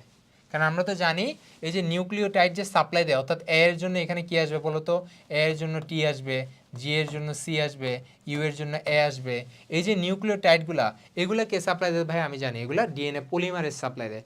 তাহলে ও যদি সাপ্লাই দেয়, কেন হুদায় আরএনএ প্রাইমার আনা লাগছে? কারণ কি জানো? একটা ওয়ার্ড দিয়ে বলি, সেটা হচ্ছে ডিএনএ পলিমারেজ আন্ধা। ডিএনএ পলিমারেজ চোখে দেখে না। ডিএনএ পলিমারেজের কাজ হচ্ছে এদিকে যাবে, সে এদিকে যাইতে থাকবে। ঠিক আছে, ও জানে না যে কার সাথে কিভাবে মেনটেন করতে হয়। সো এটার জন্য আমার একটা ল্যান্ডমার্ক দিতে হবে না, এই ল্যান্ডমার্কের কাজটা করে আরএনএ। অর্থাৎ আরএনএ হচ্ছে একটা স্ট্রাকচার দেয়, সে অনুযায়ী হচ্ছে ডিএনএ কি করবে, ডিএনএ পলিমারেজ এনজাইমটা কি করবে, এক একটা নিউক্লিওটাইড প্রোভাইড করে আলটিমেট সূত্রটা তৈরি করে ফেলবে।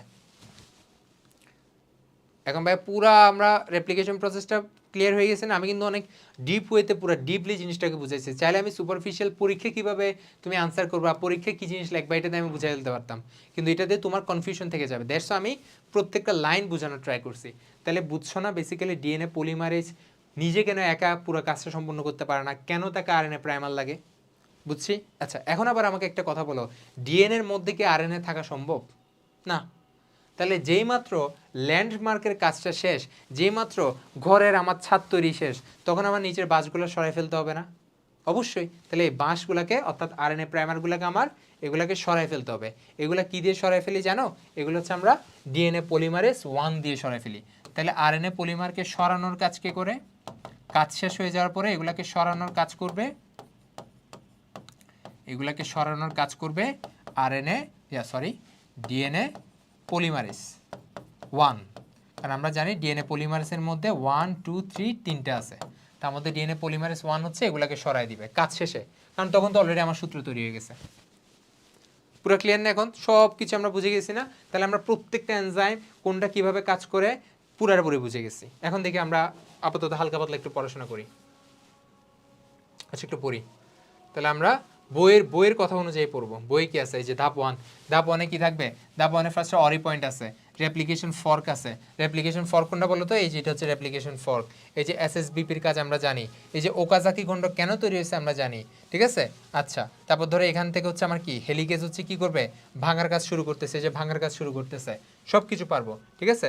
এগুলা সব কিছু পারবো। এই যে সেকেন্ড কি করতে হবে, সম্পূরক স্ট্র্যান্ড তৈরি করতে হবে। তাহলে সম্পূরকের স্ট্র্যান্ড তৈরি করার জন্য কাকে লাগতেছে?